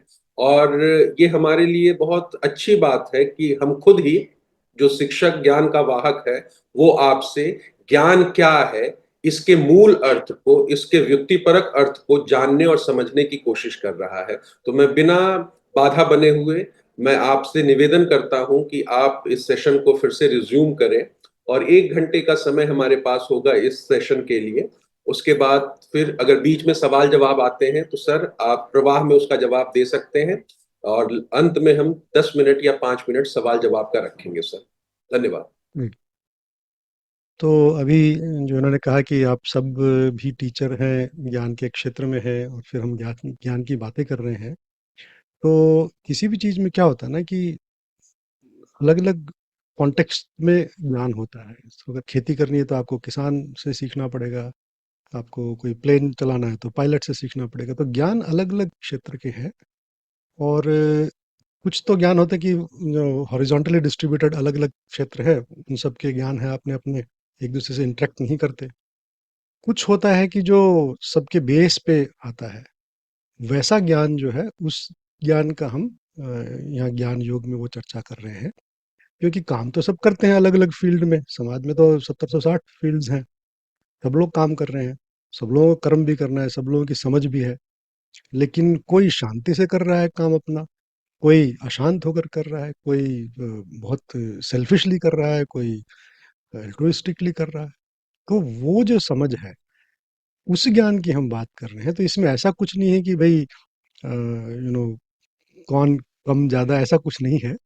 बट एक तो होता है अंडरलाइंग ज्ञान, और एक होता है कॉन्टेक्सचुअल, अपनी अपनी फील्ड का ज्ञान, और दोनों का महत्व है.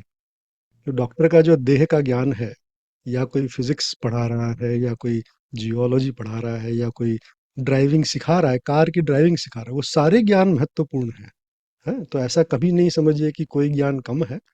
लेकिन ज्ञान कैसे अर्जित करें, how to learn learning.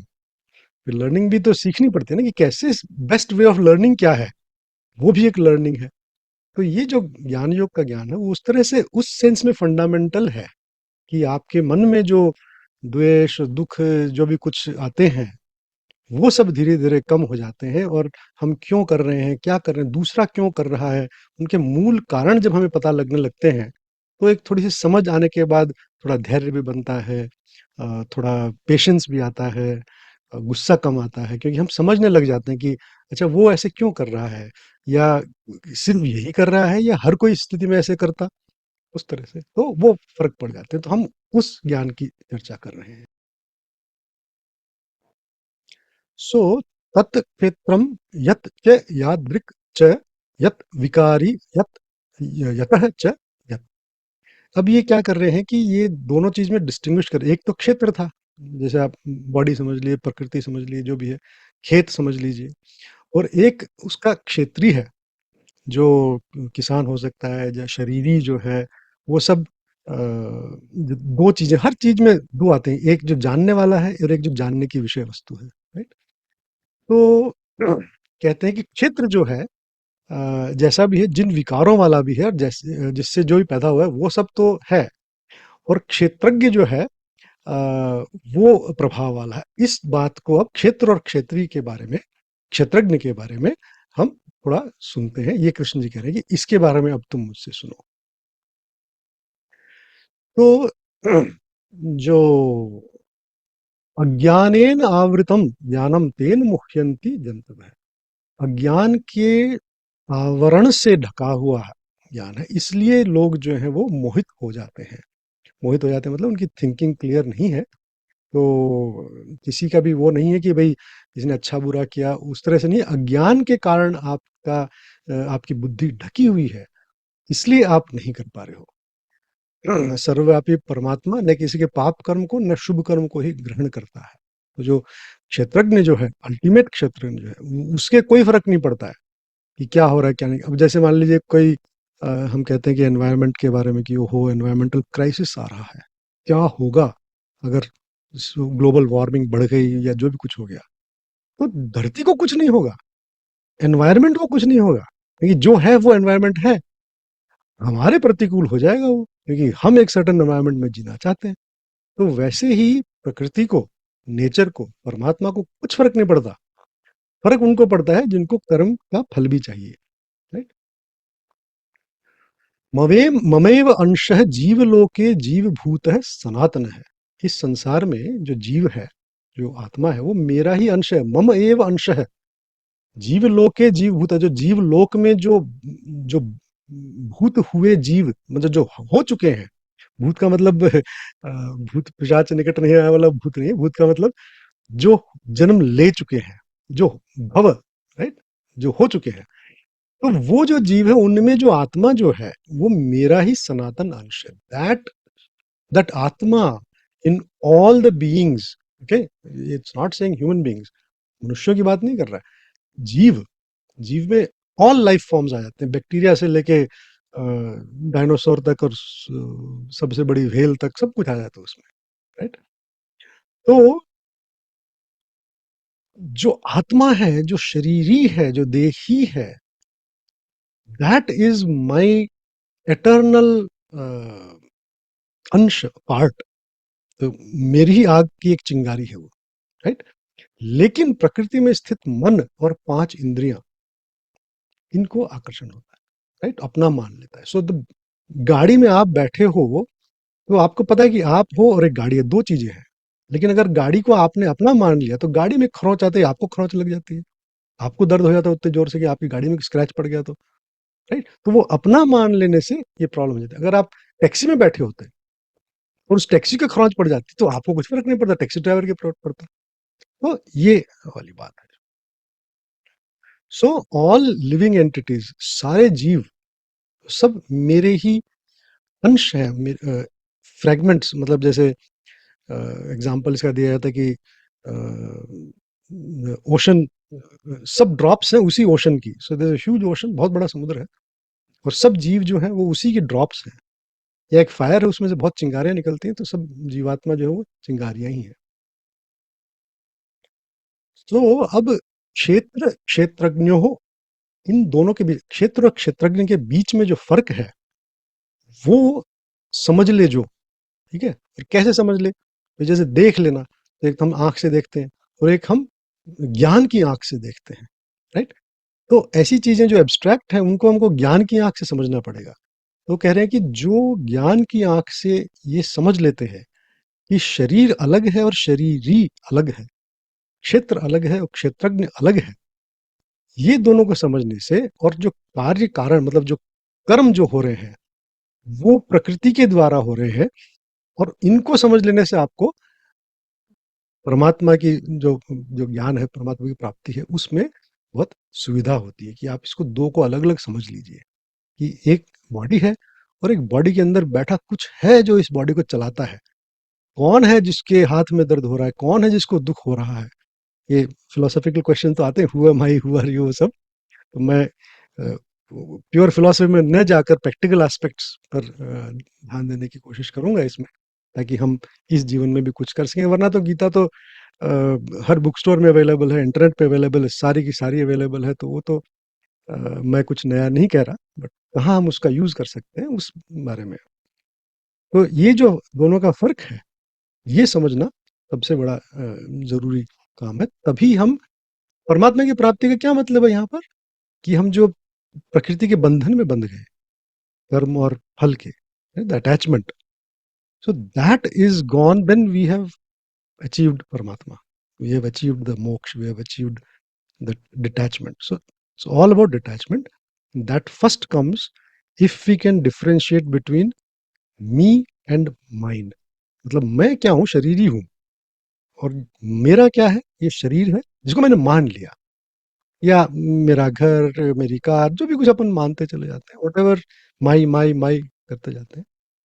And to reduce that my is the journey towards detachment that will be on the Gyan path or Karma path. So we had understanding the self, now understanding the world. So here basically we are trying to understand the prakriti.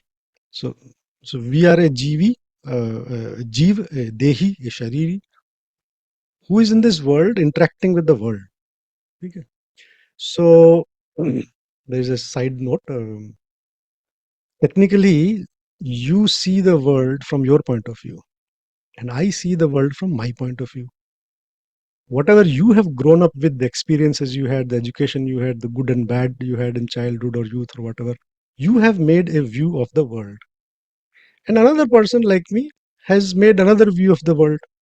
So when we see a bus, we both know, okay, this bus will come and will stop at the bus stand and you can get inside, you have to pay the ticket. Those are objective ones.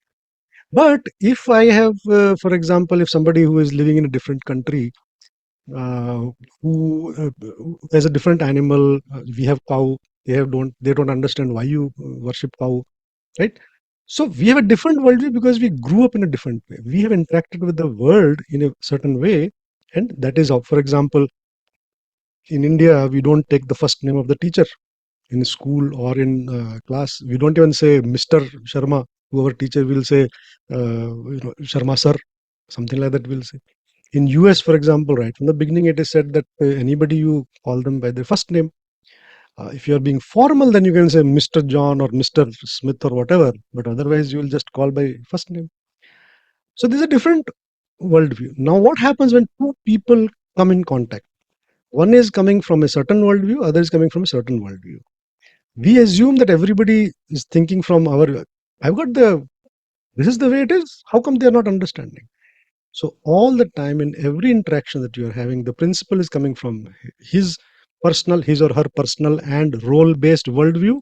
The teacher is coming from his or her personal and role-based worldview. Student is coming from their worldview. And when all three collide, you don't understand. The teacher says, why didn't you do homework? And maybe the student had 10 other things to do. We don't know. Maybe that student has a problem. So all these issues that happen, and we just keep thinking, why don't things happen the way they should, which is the way I know they should, right? So that is where all the clash and clash, both the Sanskrit clash and the English clash, that happens. Matra sparshastu kaunteya chitoshna sukha dukkhadaha agamapayino nityaha tan stitikshasva bharata. Now first we talked about the self, the Atma, the Dehi. Now we are talking about the Kshetra, the Deha. So Matra here is, all the physical attributes that take Panch Mahabhut and, the Akash and Prithvi, Jal, Agni, like that. So all the material things that are the matter, which is making this whole world, when you come in contact with that through the body, so the Dehi is there, you are the person, driver, Dehi is there, which is the car, And then you're driving on the road, which could be bumpy or not. There could be other vehicles. And whatever you experience, maybe the air quality is not good, so you start the AC. It's too hot, so you start the AC. Whatever. I'm talking about the analogy of the driver in the car and you in the body, right? So Shita, Ushna, Sukha and Dukha, all these come from contact with the physical world. Matra Sparshat. So these are all coming and going. There is never forever thing. So for example, if it is very hot, it is going to get better by the evening. In the night, it is going to get better. When the winter comes, it will get colder. It is not that any of these is for forever. They come and go. So because they come and go, titikshasva, bear them. So it's like, I think I told last time, what is tapas? Tapas is you have set your journey to a particular destination. During that journey, you don't get distracted from your journey because you want to avoid discomfort or because you want to get comfort. If it comes on the way, that's fine. But if you say, oh, there's a 5-star hotel 7 kilometers away from the route, let's go there, or 20 kilometers away, then you're totally getting off the route because you want a 5-star. Then you say, no, no, no, whatever comes on the road, on the way only, whatever comes, little later it will come, so we'll wait. Or if it is right there on the road, but we'll not go 20 kilometers inside and all. So you are on your track, on your path to the destination. You are not seeking comfort, you are not avoiding discomfort. That is tapas. Okay? Jabardasti dukh nahi lena hai. Nobody is saying that jabardasti hardship kar raha hai. That is a training is a different story. You do hardship to train yourself. That's fine. So bear all of them. And again, bhumi, apah, analji, these 5 elements, panch mahabhut that I was talking about. So prithvi, jala, tej, vayu, akash. So, and then you have manabuddhi, ahankar. So these are the 8 types of materials that are called the apara prakriti, which is basically the normal prakriti that we see. This is called the para, and the apara is the one which is in the jiva. So there are 2 types of it. So one is the material world and one is the jiva. So there are 2 of them. And then what is from the prithvi, jala, that is called the apara, and the para is the one that is by which the jagat is, the beings are there. So all the atma that is there, that bears the sharir ko dharan karta hai, right? If there is no shariri, then the sharir is useless, doesn't grow, doesn't come in being, nothing, right? So there are 2 things. One is the car, one is the driver. If you have a remote car as a toy, then you have the car and then the remote control, right? So that way it is like. And then Devi hi esha gunamayi mama maya duratyaya. So this maya of mine, gunamayi, it is composed of the 3 guna, sattva, rajas, tamas, and everything is happening because of that, and it is duratyaya. It cannot be trespassed. You cannot go beyond it. You are in the confines of Maya. It is very difficult to cross it, right? And the one who takes refuge in me, or Mameva Prapadyante, that means follows the Gyan marg, follows the Karmayogi marg or the Bhakti marg, they alone can cross over this Maya. So basically, you do Nishkam karma, or you try to, find the fundamental knowledge, or you do bhakti. So these are all, we saw 3 different temperaments. When you do them sincerely, you will be able to cross the Maya, which is created because of the prakriti, and which has the veil on your thought, meaning you want something and then you can't think properly because you just I want this. So your thought process gets clouded. All that is what is meant by Maya. You get attracted to something, and because of that, you are not able to think properly, and then all the problems start. Maya tatam idam sarvam jagat avyaktamurtinaha. Right? Matsthani sarvabhutani na chaham teshu avasthitah. So this whole world is pervaded by me. As I mentioned, Vishnu means that which pervades everything. प्रवेश कर लेता है हर चीज में, जिसने प्रवेश कर लिया वो विष्णु है. So by definition, the Vishnu word is given to that fact, that principle, that thing, that entity which pervades everything. That is by definition. How you have put four hands and a chakra and a sudarshan and all these things, that is up to you. Right? That is a later development for the bhakti people, for example. But even if somebody is not on the bhakti mark, they would still say there is something called Vishnu, because that is a definition. That which pervades everything is called Vishnu. Right? It's not that first there was a four-armed guy and then we called it Vishnu and then you say, oh, this four-armed guy is pervading everything. Not that.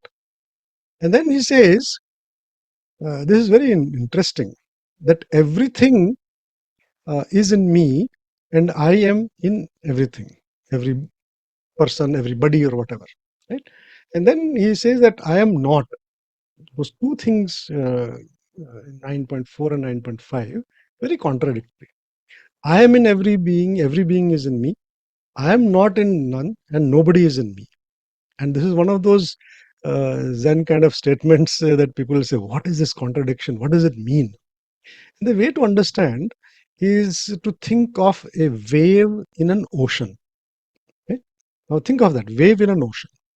So where is the wave? Wave is in the ocean, right? And what is in the wave? In the wave, there is water of the ocean only, right? I hope people are there. So the wave is in the ocean, and in each wave there is ocean only. That is what it means, that I am in everybody. The ocean is in every wave, and every wave is in the ocean. So everybody is in me, and I am in everything. Everybody. That is one meaning. The second one is that I am not in anyone, and nobody is in me. That means when I ask the question, where is the wave? You say in the ocean. I say no.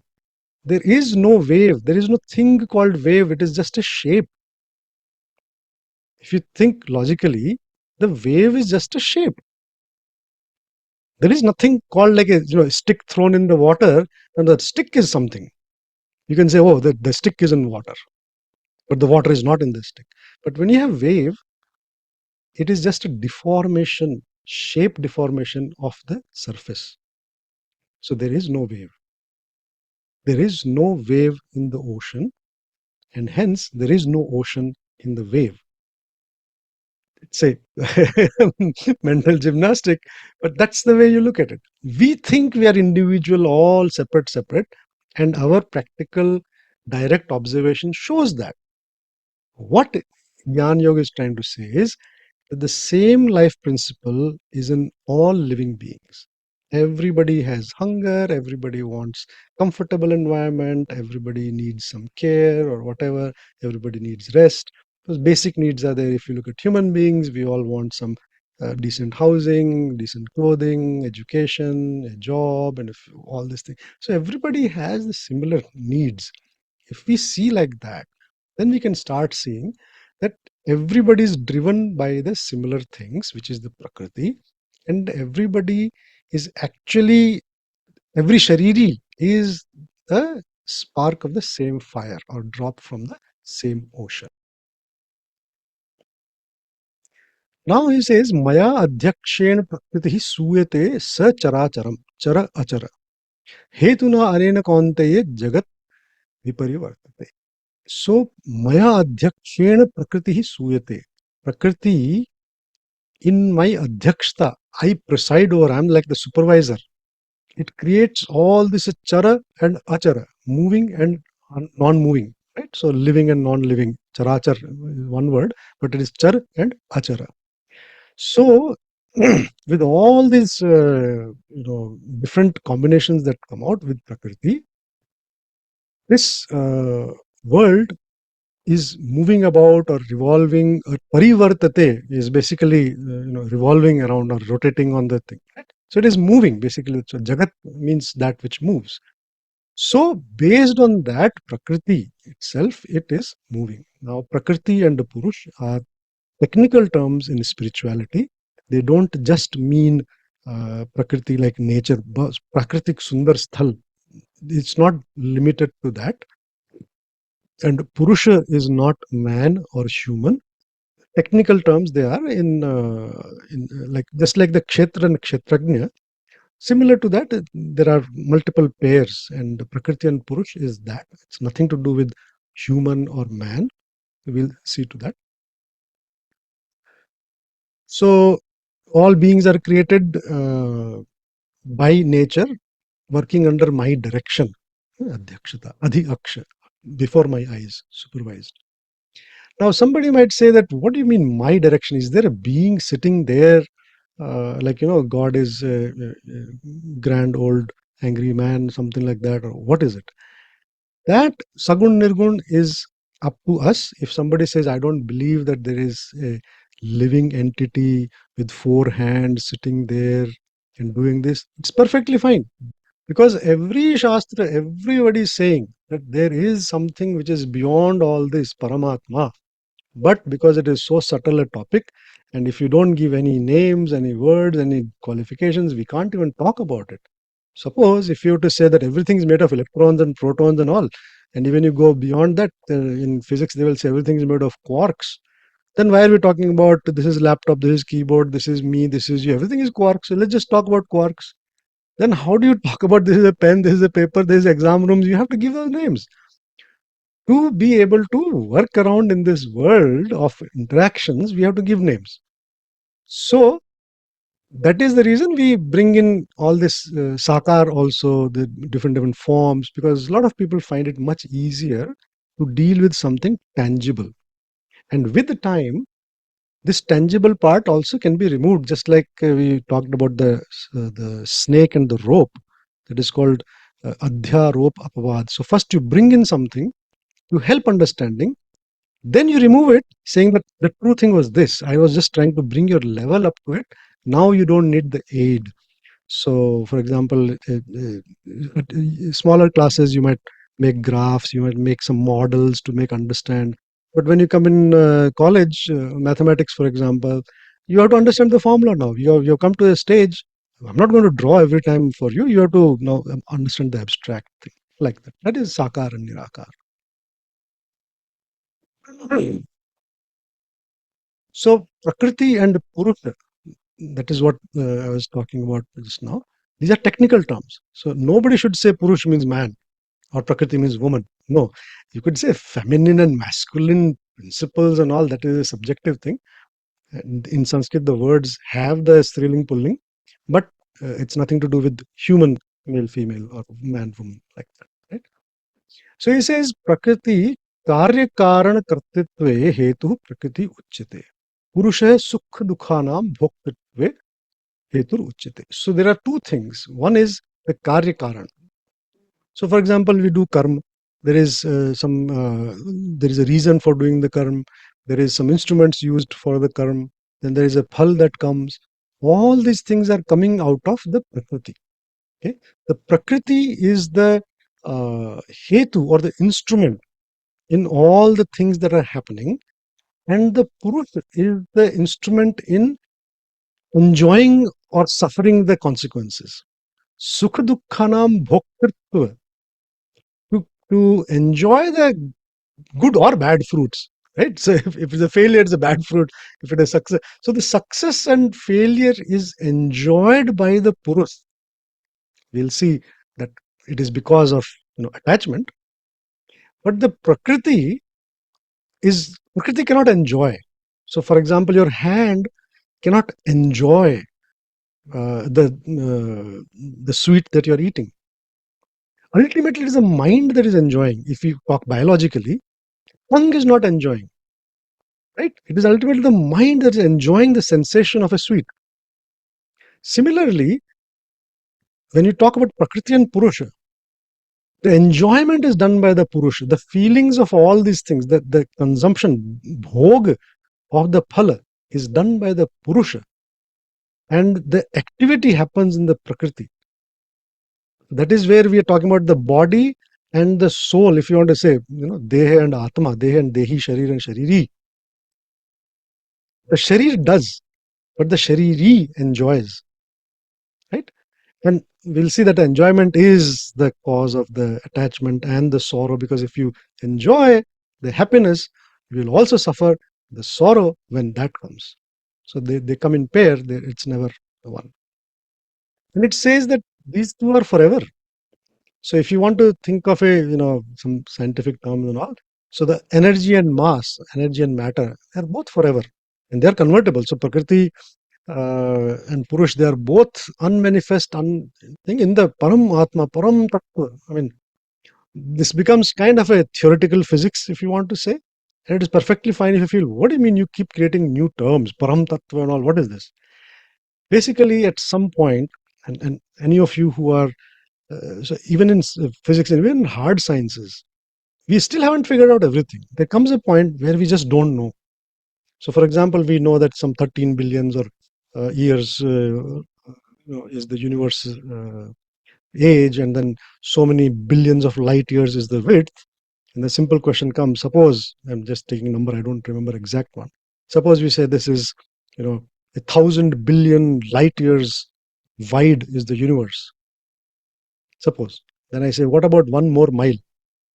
So light year is a distance, for those who might not be aware. Light year is a measure of distance, the distance light travels in 1 year.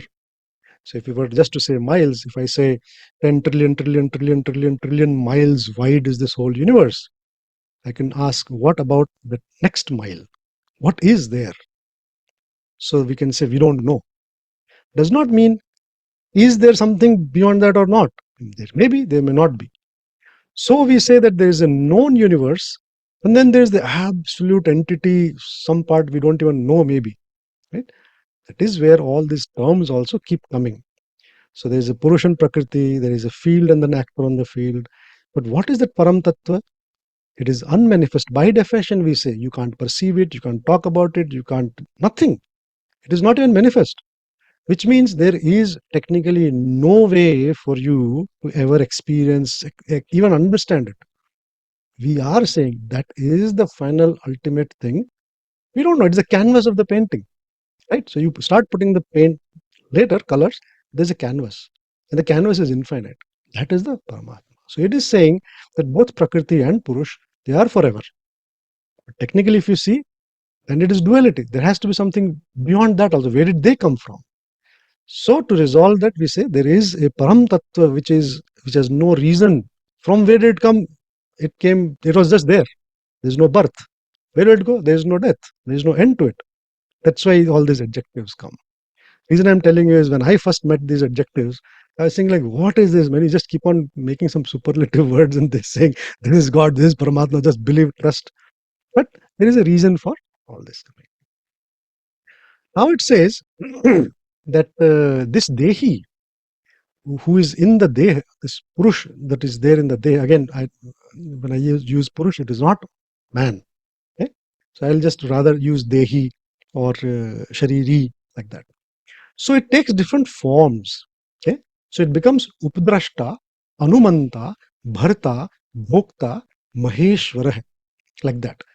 How? Depending on what is the role. So for example, it is the witness to everything. It is seeing as a third party. So imagine that you are standing in a balcony and looking far away. Maybe it's facing something. It's not. Maybe you don't have a house right in front of you, obviously. So you are now just watching whatever is happening. You are completely, detached from it and just seeing. So you are an Updrashta. You are a witness to all that is happening. So in that sense, you are Upadrashta. And then Anumanta, you do let certain things happen because it is what you want, for example. So you permit certain things to happen. You say, yeah, we'll do this karma, whatever.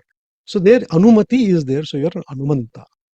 Then you are Bharta, because you're sustaining this Deha, you're sustaining other people also. So if you just talk about one Deha only, so you're taking care of this Deha, so you become the Bharta of this Deha. Then you attach and you enjoy the sukha dukkha. So whatever the heat and cold, joy and sorrow, one is physical, one is mental, whatever is happening, you start attaching and enjoying that. Then you become the bhokta. And then when you think that I am the boss, I am the controller and all, then you become the lord of this sharir. You become the Maheshwar, Maha Ishwara. Ishwara literally means the one who has control, Ishita. Right? So depending on all these things, you take different entities or identities. But Swarup mein, this is Paramatma only. Paramatma iti cha upayukto dehino'smin purushah parah. So even though it takes 5 different entities, IDs, it is the ansha of the Paramatma. Sattvam, Rajah, Tamah iti gunaha prakriti sambhava nibandhanti mahabaho dehe dehinam avyayam. So from this prakriti comes three of these guna, sattva, rajas and tamas. And they are the one who tie this avinashi dehi, the shariri, the dweller of the body, which is supposed to be all these wonderful adjectives, avinashi, aja, not born, not going to die, forever, eternal, can't be changed, can't be destroyed, can't be this and all. And this sattva, rajas and tamas, they tie it down. Or we should say that the dehi, because of the moha, which is unclear thinking, starts attaching oneself to it. And why does this happen? If we forget the spirituality, if we just ask, because the day we are born in this physical world with this physical body, and you cannot or should not defy the laws of the body. Meaning, body needs food, so please eat. Body needs rest, so please rest. Don't expect or don't violate the laws of the sharir dharma, for example, we say. So don't violate that. So because we are born in a physical one, we are all the time interacting with the outside world, we start relating ourselves to that, right? And that is when we get attached. Then it says, na anyam gunebhyah kartaram yada drashta pashyati. So what is saying is that the one who is wise, okay, he starts seeing that all this is because of the prakriti, right? Three guna, and there is no other doer, right? I am not the doer. I am just feeling them, but my swarup is different, right? So when you see that all this activity that is happening in the field, you are not the doer. You are that drop of that ocean called Paramatma. You are the spark of that fire called Paramatma. Then you also get the roop of the Paramatma, right? मेरे स्वरूप को प्राप्त हो जाता है. So basically it is saying that you are sitting in the car, you were sent by, for example, your company sends you go somewhere. So you are part of that company, but now you're sitting in this car and you think that you are this car. You've forgotten that, hey, your company sent you whenever you are part of that company. So something like that. You are part of that Paramatma. And you came in this body and you thought that, oh, this is it. This is me. This body is me. Like that. Then I think we saw this one. Okay, no, this is different. But similar to. So this Dehi, this Jivatma that is there, it is Mamaiva Ansha. It is my own part. And because of the sense organs and all, it starts getting attracted and then starts considering them mama on its own. Now the last topic, understanding the divine. We have understood the self and the prakriti, the world, and now the divine. Now again, as I mentioned earlier, we have limited time. First time exposure, there is no way to cover all these things in a lot of depth or a lot of detail. So we are just trying to plant some ideas, seeds of ideas, which you can carry with you. Maybe some ideas at least you might find helpful. And otherwise, Gita is available, every which way. If anybody wants to know, I prefer when I follow Gita, I follow mainly two. Among the modern writers, I have found Swami Ram Sukhdas of Gita Press is the best. I would ask people not to read the English versions, because most of the English versions, they try to translate technical terms also, which is not possible. So what they should do is, first time the Sanskrit word comes, you use the word, you explain the word, and then keep using that Sanskrit word only, because translating in English a lot of times does disservice. So Swami Ram Sukhdas Sadhak Sanjeevani Gita, I found that is the best explanatory by modern writers. Among the older ones, obviously, Adi Shankaracharya's commentary on Gita is obviously best one. And Gita Press also has Adi Shankaracharya's commentary translated in Hindi also. So if you want that way also, so you can read that. And their translations are very good. They are, even though they are Bhakti Parayan, their translations are not biased by Bhakti. They give the correct translation. So now we are talking about the Paramatma itself, the divine itself, right? So बुद्धिहीन मनुष्य मेरे सर्वश्रेष्ठ अविनाशी परम भाव को न जानते हुए अव्यक्त मुझ सच्चिदानंद घन परमात्मा को मनुष्य की तरह शरीर धारण करने वाला मानते हैं. अव्यक्तम व्यक्तिम आपन्नम मन्यन्ते माम अबुद्धयः. So those who have not realized, let me say it that way. Everybody has brain, everybody can think and all, but some can think more, some have more knowledge and wisdom and all. So those who are unintelligent, those who are not aware of my supreme state, they think that unmanifest has become manifest. That's all. Sakar has become, Nirakar has become Sakar, one avatar has come and all, that's all is there. Some might think I'm just another human being and all, or some might think, okay, I have, from my unmanifest form, I have taken a manifest form. Even that is wrong. And this is where we'll come to know why is he saying that. If anybody thinks that I, who is unmanifest, have converted to this manifest, then this is a very limited thing.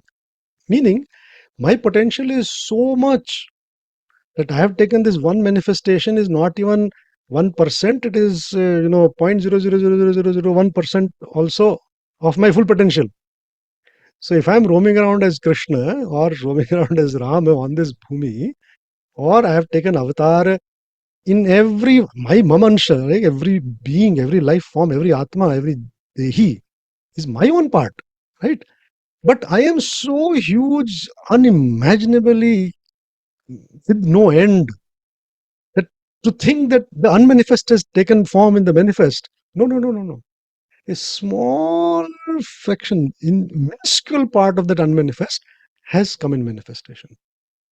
So the खेल बहुत बड़ा है. If I have to say that. Right? Those who are thinking like this, right? Limited thinking, it's not like it's bad, it is incorrect. So those who are thinking that, I'm limited and I have now, taken form. For example, Shishupal used to talk so bad about Krishna, thinking just another one. So he's thinking, oh, he's just a human being, right? Or even if the bhakta of Krishna say, oh, okay, the Paramatma has taken. No. If you think that way, you don't know me completely, because still your thinking is clouded with Yoga Maya. By total, and later in one chapter when the Vishwaroop is shown, right? We can't cover that. Don't have that much time also. What does that Vishwaroop mean? That, there is no way we can comprehend, because by definition, Paramatma is incomprehensible by definition.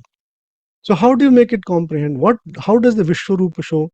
All the things that Arjun knows, all the jivas, all the yaksha, rakshas, kinnar, humans, animals, things that is not seen also, whatever, everything is entering the Vishwaroop of Krishna.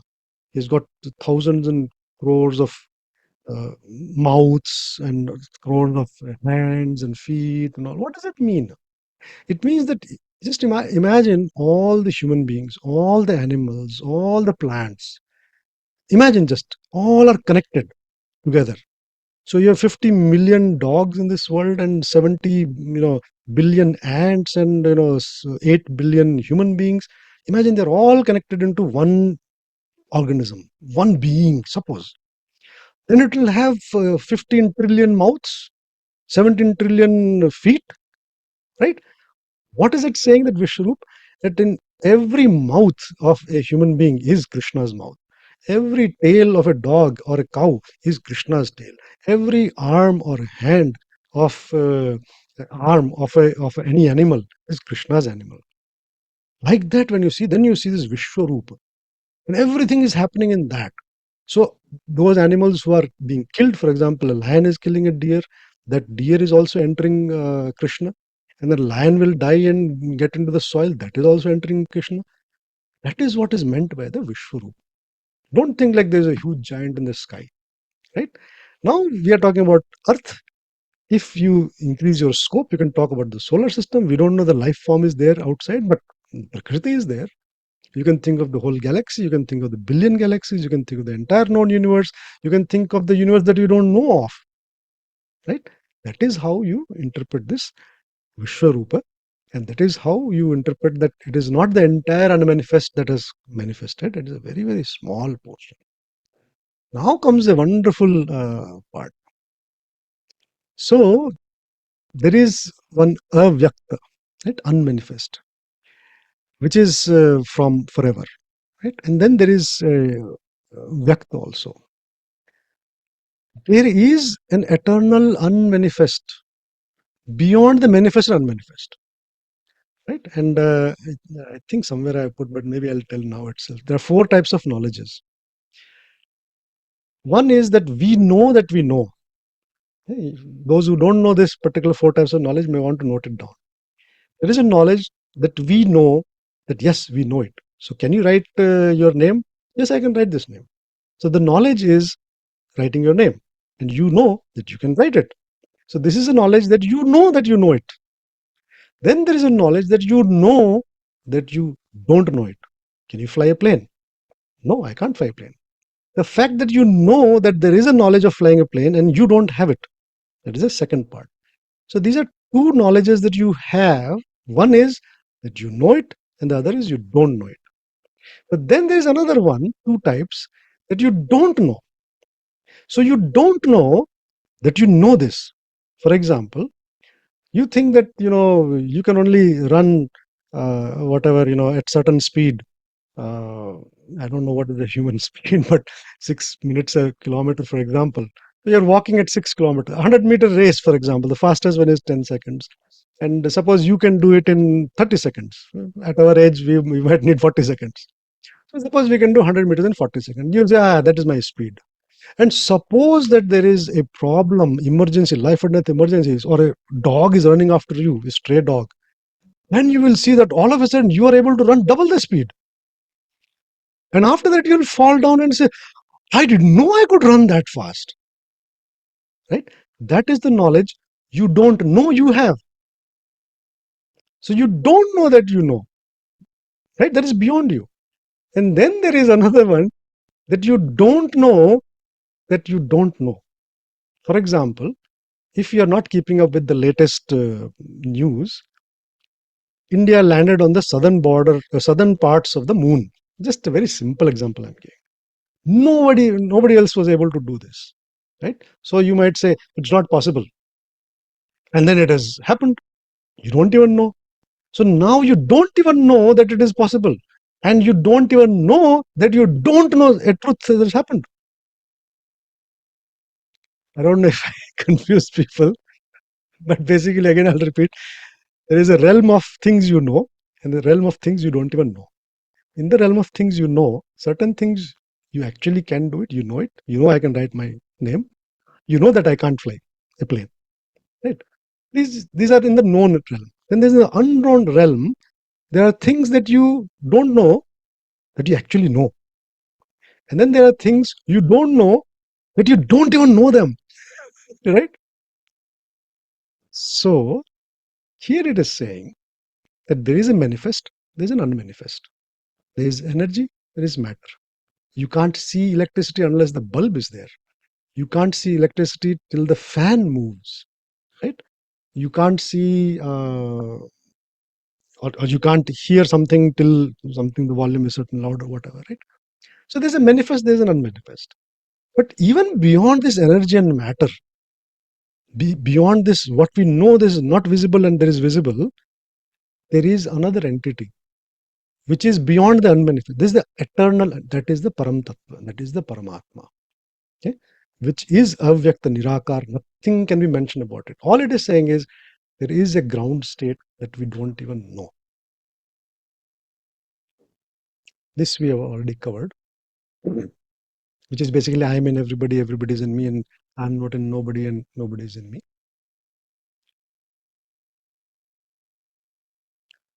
And then it says that I am in all the beings and all the time. Ham Atma Gudakesh Sarva Bhutashaya Sthitah. Aham Adishcha Madhyam cha Bhutanam Anta eva cha. I am the beginning, I am the middle, I am the end. And I am in all beings, which means I am there all the time in all the beings, right? So there is no time that Paramatma has left you. And if you tangibly want to think, what is this Paramatma? I don't see anybody. The Paramatma appears in the form of people who help you in the society. The Paramatma appears in the form of this body that works perfectly fine. You breathe without even knowing. Your heart is working all the time. All the things are perfectly fine. That is, you eat and the food gets digested without you having to make any effort. That is the way the Paramatma is manifesting itself in subtle, common ways. Right?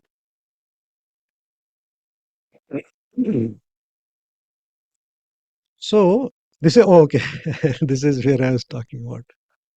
So he says that, okay, there's too much of this going on, and you don't even need to get into all this messy logic and analyzing and splitting hair and all these things. You just think of it that मैं अपने किसी एक अंश से संपूर्ण जगत को व्याप्त करके स्थित हूँ. Very small piece of me is sustaining this entire universe, entire jagat, everything that you're seeing, not just the earth, not just you, entire known and unknown universe, just a part of me. Okay? Krishnam anshena sthito jagat, not even full. So what is that is, beyond the one that is sustaining? So a part of it is sustaining this whole universe, and then there is, 99.99% that is not. That is the one we don't know that we don't know. See, there are four knowledges, right? Four types of knowledges. So that is what this is first trying to say, that hey, there is an absolute unmanifest also. Did you know that? Then you say, no, I didn't even know. I didn't even know that it existed. Then you say, okay, now it is something that you know that you don't know. First, you didn't even know that you didn't know. Now, at least you know that there is unmanifest that you cannot know. It sounds this thing, but if you ponder upon it, it will come. Gyeyam yat tat prakshami yat jnatva amritam apnute. Anadimat param brahm na sat tat na asat uchyate. So this one particular word is a whole bunch of 5 words, and a lot of times sandhi makes it difficult. So for example, let me see. Yeah, so this one, right? So this one word looks pretty big, and when we not able to do the sandhi part, then it becomes difficult to understand Sanskrit. So what I've done is I've also broken down. So it says anadimat param brahma na sat tat na asat uchyate. So this Brahman that we talk about, which is anadi and ananta, which with no beginning and no end that we talked about. This is called neither being nor non-being. Sat and asat, none of them, none of these attributes attached to him. Is it sat? No. Is it asat? No. It is beyond the two.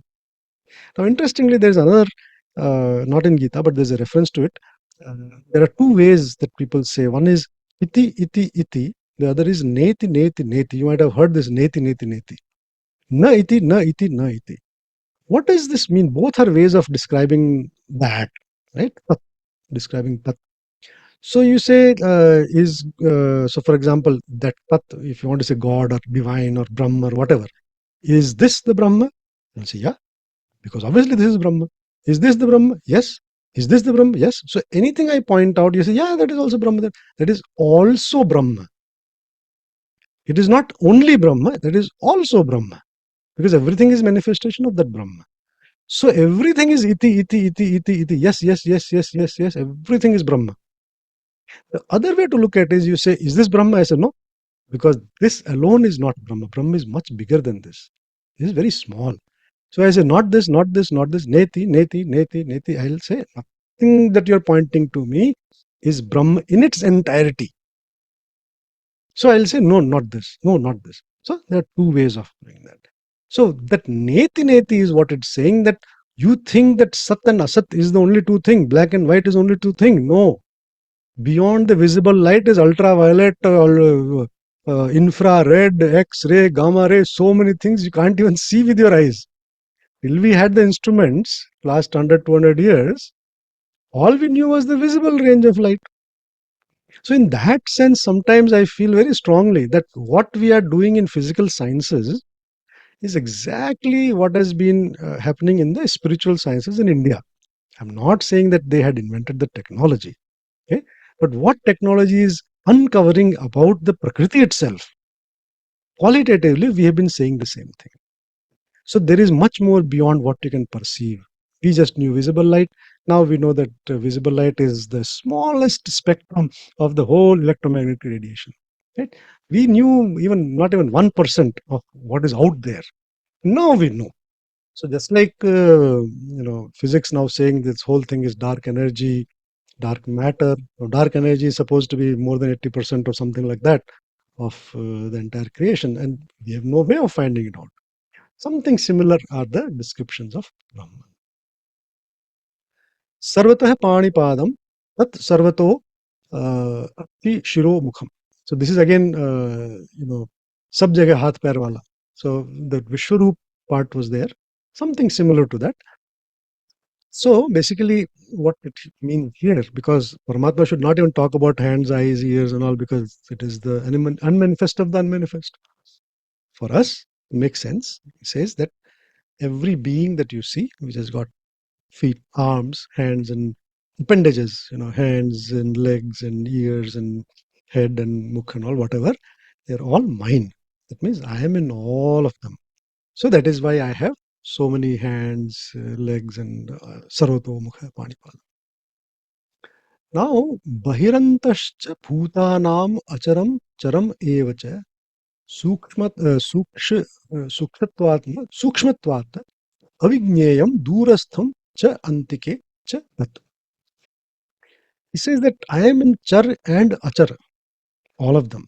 But because it is so sukshma, so subtle, uh, it seems like it is far. It's not uh, perceptible. People are not able to capture this jnana properly, though I am everywhere. Though I am in everything, not just beings, not just char, but achar also, right?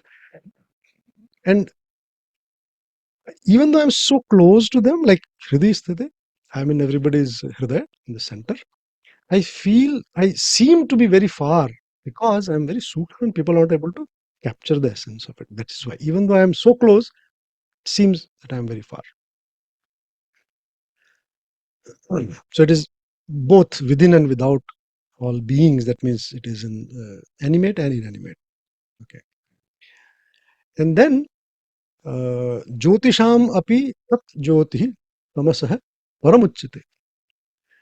So the light of lights. So for example, we today, we normally thought that sun is the biggest ball of light, ball of fire. And we knew that there are so many stars and all, but we technically did not know how many or how big or whatever. And today we know that sun is nothing compared to the biggest stars out there. There are some stars that are a million times larger than the sun, whatever. So Paramatma is the light of all lights. In one of the Upanishads, it comes when they talk about, who is that? He says, is it the ear? Is it the eye? Is it the speech? And he says, no, it is the eye of the eye, the ear of the ear, the speech of the speech. What does it mean? That literally the eye, the organ eye doesn't see. For example, a telescope doesn't see. There's a person behind the telescope that is seeing the light and making interpretation. Similarly, the eye does not see, the ear does not hear. It is the mind who is interpreting the signals that are coming in. And then who is enjoying it? The dehi is enjoying whatever is coming and all that stuff. So he's saying, it is the light of the light. Jyotishamapi Jyoti, right? So it is not like, is it the sun? No, no. The sun is burning because of what? That principle is what I am, and even beyond that, right? So, and it is away from Jnana. So it is not that. So it is not only the light of light or the knowledge of knowledge, the best of the knowledge, you can say, or the best of the lights, or the source of the source, and far away from Ajnana. So it is nothing to do with Ajnan or darkness. It is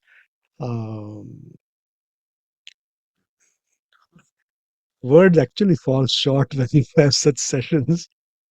So, so it's basically, I normally try to say, it is the canvas of the painting. We are painting all these things, then we forget about the white canvas that is behind everything, that is holding all the colors, right? So, Hridi Sarvasya Pratishtatam. So, I am situated in everybody's heart. Sabke hriday mein virajman hu. Jnanam Geyam Jnanagamyam. It is knowable also. And that is what is the nature of the divine. Itite Jnanam Akyatam Guhyat Guhyataram Maya Vimrishet Asheshena Yathechasi Tatha. 1863. This is what I could share. I mean, obviously, this is from Gita. I'm just saying that whatever I could understand, I have tried to share with you guys, and whatever you do with this knowledge is for you. So I think our session, at least my part of it, is over. Participants अपने question के साथ तैयार हैं, अगर कोई आपको सवाल पूछना है तो आप पूछ सकते हैं सर से। मेरा एक सवाल है, लेकिन मैंने पिछली बार पूछा था, मुझे पता नहीं चल रहा पूरा सा। आपको सच में कुछ मतलब फायदा हुआ इस सेशन का? मैं पर्सन टू पर्सन पूछ रहा हूँ। अगर किसी को हुआ तो मेरी ईमेल और व्हाट्सएप नंबर भी है, practicalsanskrit.com पर वेबसाइट पे दोनों दिए हुए हैं।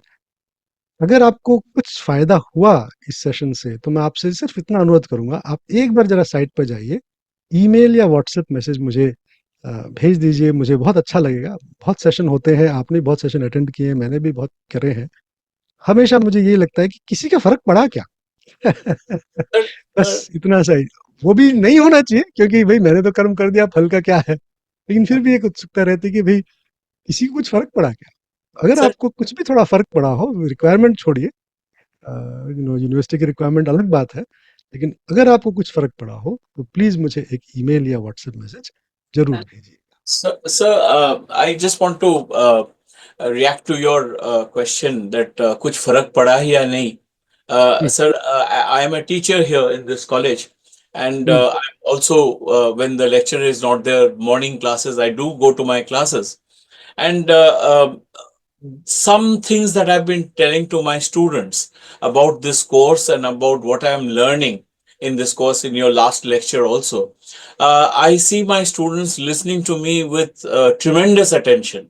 It's something completely new to them. They have not been exposed to this. And for the first time, in the beginning of an English honors class, I'm talking about a text which is deeply Indian, and that too in Sanskrit. And I'm saying that there is something in this text which can make you become a better human being if you follow some of the principles. what makes me feel very happy is that there is a tremendous attention, and I can see the students nodding their head. So I feel good that as a teacher, if we are all teachers here, sir, 300 odd teachers. If we can take some of it back to our classrooms, it will generate a kind of a vibration which will be very useful, I think, in future. So I have one question to you. Sure. Rather sthula question, not a very good question, but a question. Sir, of the three yogas, do you think this one is the most difficult? Do you grade the yogas? I think I mentioned in front because all of them lead to the same. If done Yes. properly, if done sincerely, the goal of all three, the destination of all three is the same. Depends on your temperament. So some people are inclined towards thinking, for example, there are people who can debate on anything. They can keep on arguing with you. No matter what topic you give them any topic, they'll start. WhatsApp groups, especially, everybody's an expert on everything. Social media, you see. So there are people who can keep on arguing, talking. There are people who just walk away after that. Chodo yaar, kya time waste karna hai. So they are not into that. This is a very simple example I gave. But there are people of different temperaments because of the way the sattva, rajas, tamas and the way the prakriti gunas are there, which we can call today as genetics. So in scientific terms, you say genetics, everybody has different genes and the way they grew up. For example, somebody grows up seeing their parents doing bhakti and puja archana kar rahe hain and all. So they have a liking or at least not a disliking towards bhakti. Somebody whose parents are not at all doing that. For example, a foreigner, for example, when they convert to Hinduism or they say, oh, I'm so impressed and all, they might not have the same feeling as a person who was born in a Hindu family who was doing it from childhood. So there's a difference. Now, none of these are better or less, but still there is, seeing by how generally people are, Gyan Yoga is the toughest. Yes. Simply because not many people can pursue on that one. Karma Yoga is easier than that because everybody has to do karma. These are, the wise people have also said this, so I'm just repeating their this thing. But I have also felt, I have agreed to them that yes, this is right. So Jnana Yoga, the problem also that can come. One is it is difficult because you need sustained mental capacity, right? Aptitude and attitude and capacity, everything is needed. The problem that can come with Jnana Yoga is ahankar. Oh, I know so much. I am so special. One in 1,000 can think, and I am among 1,000 thinkers. I have thought this. That ahankar comes. It is also difficult to implement the jnana very easy. For example, we know everything is Maya. You have, say, for example, you have 12 kambal, blankets. And I don't need 12 blankets. What is the point? I just need 2 blankets. You can't throw those 10 blankets just like that because, hey, no, how can I throw this? It's not yours, it is material, it is Maya and all, but it's still difficult. Even then, it becomes difficult to act upon it just because. But then you come to karma. Hey, can we find somebody who needs blankets? We'll give to them, they will use it. Then it becomes easier to give away those 10 blankets rather than just to throw them. Just a very simple example I'm giving, right? So, Jnana can bring abhiman. Very, very difficult. And that when abhiman is there, again, the kartapan is coming. And what is the badha to prapti? One is, I am the doer and I want the fruit. That is the only 2 badhas. Okay.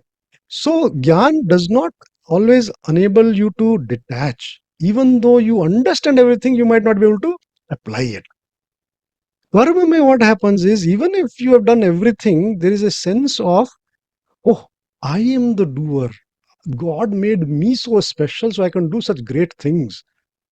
That bhav, karta bhav also is very difficult to let go. So there also slightly, but karma comes very easily to everybody. So karma yoga is easier than jnana yoga. The easiest, and especially in Kali Yuga, is the bhakti yoga. But there is a very big trap. Very big trap. Bhakti is easy because it involves feeling, compassion, And everybody has feeling. We do have feeling for our loved ones, our immediate family. We might not have compassion for a stranger on the road. We are late or whatever. That happens because we have been desensitized or whatever.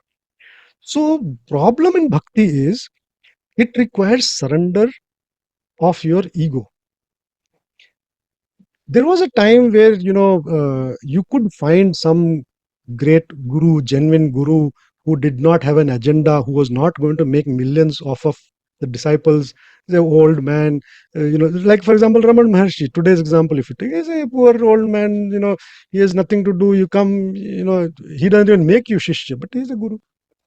Today, for example, guru, in actual today's time, there are so many gurus having millions of dollars and crores of rupees worth of business. If you do bhakti, there are gurus, and I'm not going to take any names, but you see people bowing to that person, whoever that guru is, touching their feet. Right? So one Shraddha is a different story. But if the guru becomes the end of it, that guru is to be worshipped, guru is the end. That is what all the gurus in today are doing. In the bhakti, because the person is emotional and vulnerable, people misuse that.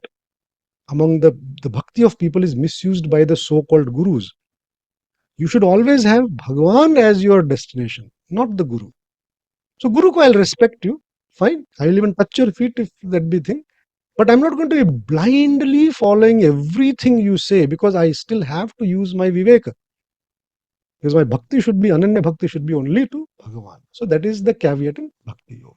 But otherwise bhakti is the easiest, because all it needs is accepting that Paramatma is the great. The difficulty in bhakti is to actually do sincere bhakti. Sincere bhakti is very difficult. Sincere. I hope that helped answer a little bit. Thank you, sir. Thank you very much, sir. Sir, in bhakti, for example, sir, Ramakrishna Parahams, his bhakti is towards an idol, image of Kali in the Kaneshwar temple. He has no guru to fall to. He has some people coming into his temple, but he does not have any guru as such. So he goes to the element of bhakti to realize the unrealizable through this idol. Is that idol worship? How do you look at it, sir? So one is, we have to stop calling it idol. Idol is an English word which means false god. Okay, we should never use the word idol. We should use icon, we should use murti, we should use vigraha, we should use statue. You will never see an idol of Jesus Christ. The only other, or you don't see an idol of Buddha. Buddha idol you might see, but idol of Jesus Christ, it is a statue of Jesus Christ. So the idol word, IDOL, is specifically created to mean false gods. So my first request to everybody who is attending, who is listening, please stop using the word IDOL to refer to the statues of our gods, our formful gods, and tell others also that is not the right word. The second is, what is the murti? For example, if you have a murti of Kali, murti of Ganesh, murti of Shiva, Krishna, anybody, what do we say? Is that Bhagavan? No, we say it is a murti of Bhagavan. So we are saying it is an abstraction form of it to help me focus on that. It is very difficult for the common people to focus with nothing. That is why not many people go for higher mathematics. Not many people go for higher physics. It's very difficult to focus on abstract things. Another example I'll give you. Everybody here, I'm sure, would have a photo in their wallet of their family, children. And nowadays, if not wallet, everybody has a smartphone. You have got a lot of pictures of your family, your loved ones, your whatever. So spouse or children or parents. Do you ever, suppose your phone breaks, falls down in water or falls, do you start crying that, oh my God, my son is gone, my wife is gone, because there was a photo of that son in the phone? You know that that is just a piece of electrons. Pixels are lighted up. They are lighted up in a way that reminds you of your wife or your child or your husband or your son or daughter or parents or whatever. That is the only role of the murti. The murtis, the forms are chosen very, very thoughtfully. For example, Shiva, and I don't think I have too much time to explain all these things, but Shiva is the best example for what it stands for. So Shiva has, the three eyes. So Surya, Shashanka, Vahani. So one is for the day, one is for the night, that is the physical activity, and the Vahani is the fire of knowledge, the third eye. That is for the non-material world ka activity. Then it has got serpents, in the hair, in the arms, bajuband, everywhere. Serpent is the circular one, and it is a representation of time. Right? So Shiva is called Mahakala, like the time of time, the time with a capital T. It's called Mahadeva because time is nothing but change. Even physics says, what is time? It is change. If there is no change, time has not passed. Whether the change could be beating of heart or anything. So if there is no change, there is no time. And what is Shiva? Shiva is a transformer. It brings about change. We talked about last session also. It is not destroyer. It is transformer. Because you cannot destroy anything. So because the Shiva is the deity of change and time is nothing but change, he is also time. He is Mahakala. And because Karta and Dharta, Brahma and Vishnu, they just create and maintain. Where there is no creation, only transformation. There is no maintenance, everything is changing. So there is only transformation all the time. And that is why Shiva is also called Mahadeva. He is the Devata. People can say, okay, Vaishnavite will say this is God. I'm above that, and I'm just trying to understand why these forms are created. So when you have a statue to help you, it is just focusing your thoughts into one. Now you say, no, they have no thoughts. It is not possible to have no thoughts. So your thoughts are running everywhere. So you say, okay, at least have one thought. Instead of 100 thoughts, just have one thought. So if you have a beautiful Krishna statue, whether it is a Bal Gopal or a full this thing or a Gita wala Krishna, whichever different group are there, it helps you take your thoughts and focus at one place. That is the starting of any effort, whether it is bhakti or gyan or anything. That is it. And again, you might say, do we need a guru? Do we need to read the Shastras? Who wrote the Shastras? Somebody had first time discovered something. So it is possible. The only thing is, it takes a different brain to come up with new knowledge, right? And as humanity, we are always dependent on the already known knowledge. Nobody is reinventing physics every day. We are reading what Einstein said, what Newton said, whatever said. In the spirituality also, we have had a lot of thinkers. We have never spent time even looking at it. That's why we find the results are, what are you talking about? If we spend some time preparing for that thing, then all these things will start making sense. And nobody is telling you to quit karma. Gita very clearly said, don't stop karma. It is how you engage with anything is what you have to change. Dr. Harshita Rathore, you have a question? Do you have a question to ask? Yes, ma'am. Yes, ma'am. Please do.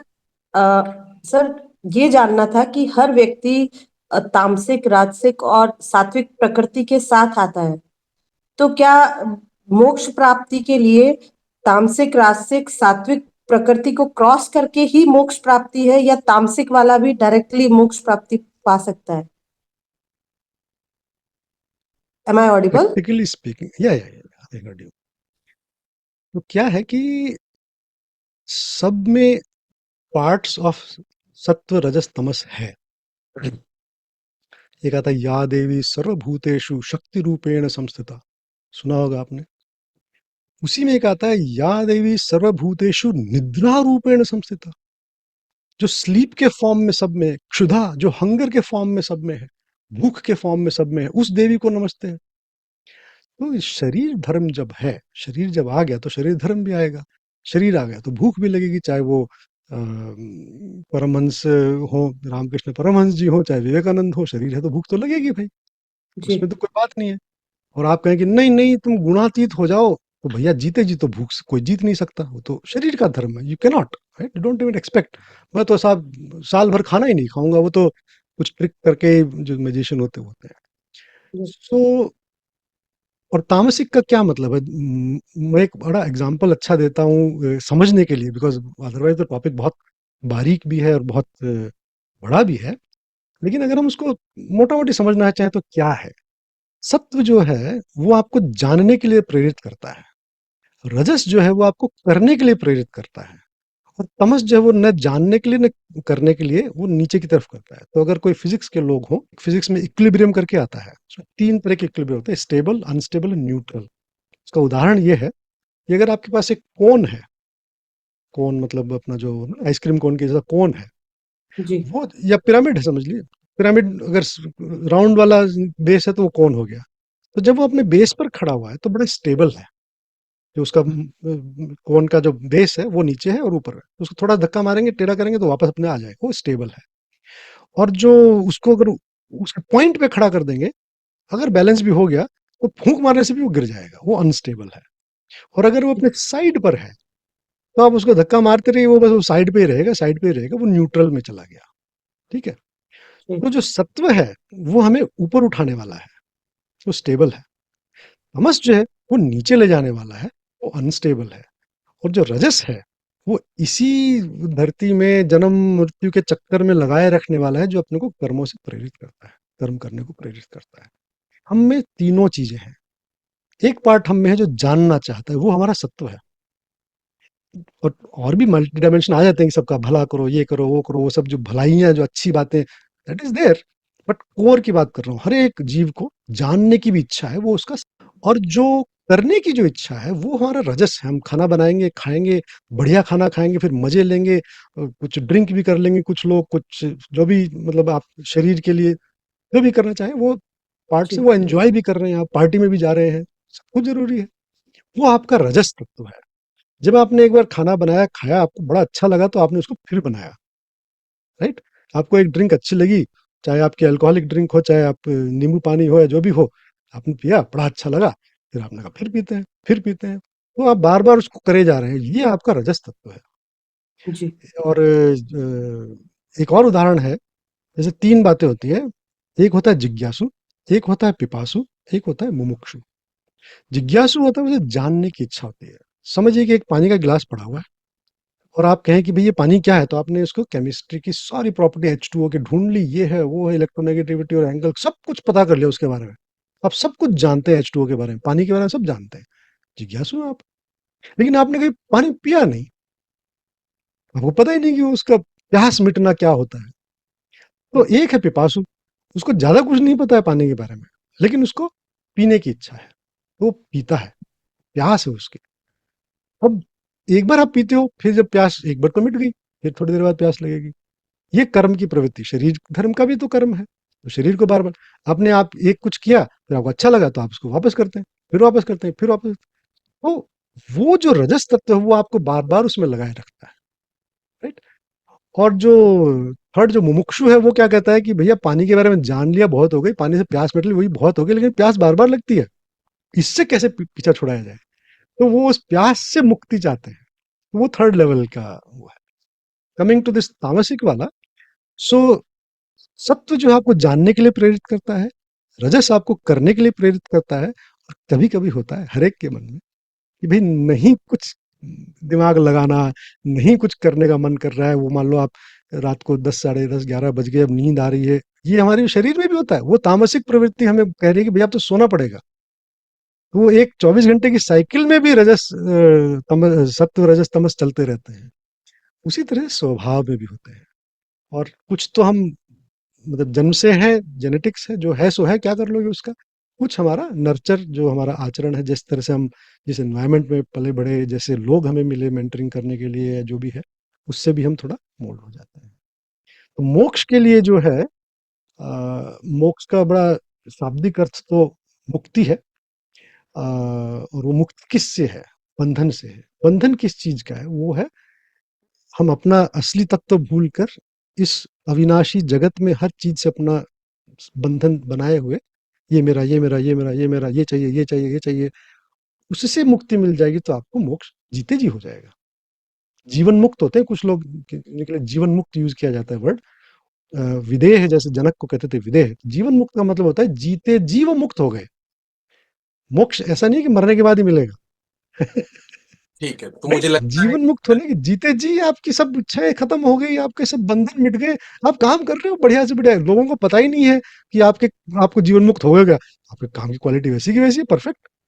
बिल्कुल sir, आपने जितने अच्छे से समझाया, मुझे लगता है कि पूरी बात समझ में आ गई होगी। इतने उदाहरणों से आपने समझाया, और आपने जिस तरीके से बहुत, जैसा आपके प्रैक्टिकल संस्कृत नाम भी आपके वेबसाइट का, तो बिल्कुल प्रैक्टिकल तरीके से, व्यवहारिक तरीके से आपने पूरी गीता के ज्ञान को समझाने की कोशिश की, और ज्ञान योग को बहुत सहज तरीके से हमारे साथ आपने साझा किया। आपका बहुत बहुत धन्यवाद सर, और जरूर आपके साथ लोग जुड़ेंगे, ये क्योंकि चाची तो घर का राशन जाता है। आपके साथ जुड़कर सभी लोगों को अच्छा लगा। तो ये सेशन को हम यहीं पर रैप अप करते हैं, यहीं पर इसको करते हैं, और अगले सेशन की तैयारी में हम लगेंगे, जो 2:15 बजे से है। तो आप सभी प्रतिभागियों का बहुत बहुत आभार कि आपने ध्यान से सर को सुना, और सर आपका बहुत बहुत आभार कि आपने इतना लंबा समय दिया, और बहुत अच्छे से, बहुत मतलब आपके माथे पे शिकन तक नहीं है, आपकी आवाज में किसी तरह का कोई अवरोध तक नहीं है। तो ये आपके प्रैक्टिस को भी दर्शाता है कि आप किस तरीके से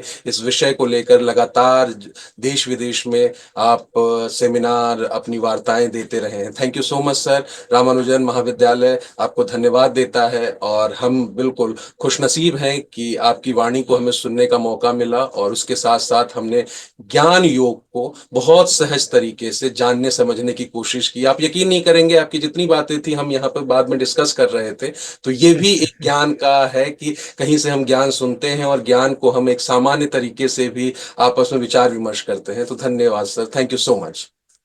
थैंक यू, धन्यवाद। Thank you sir.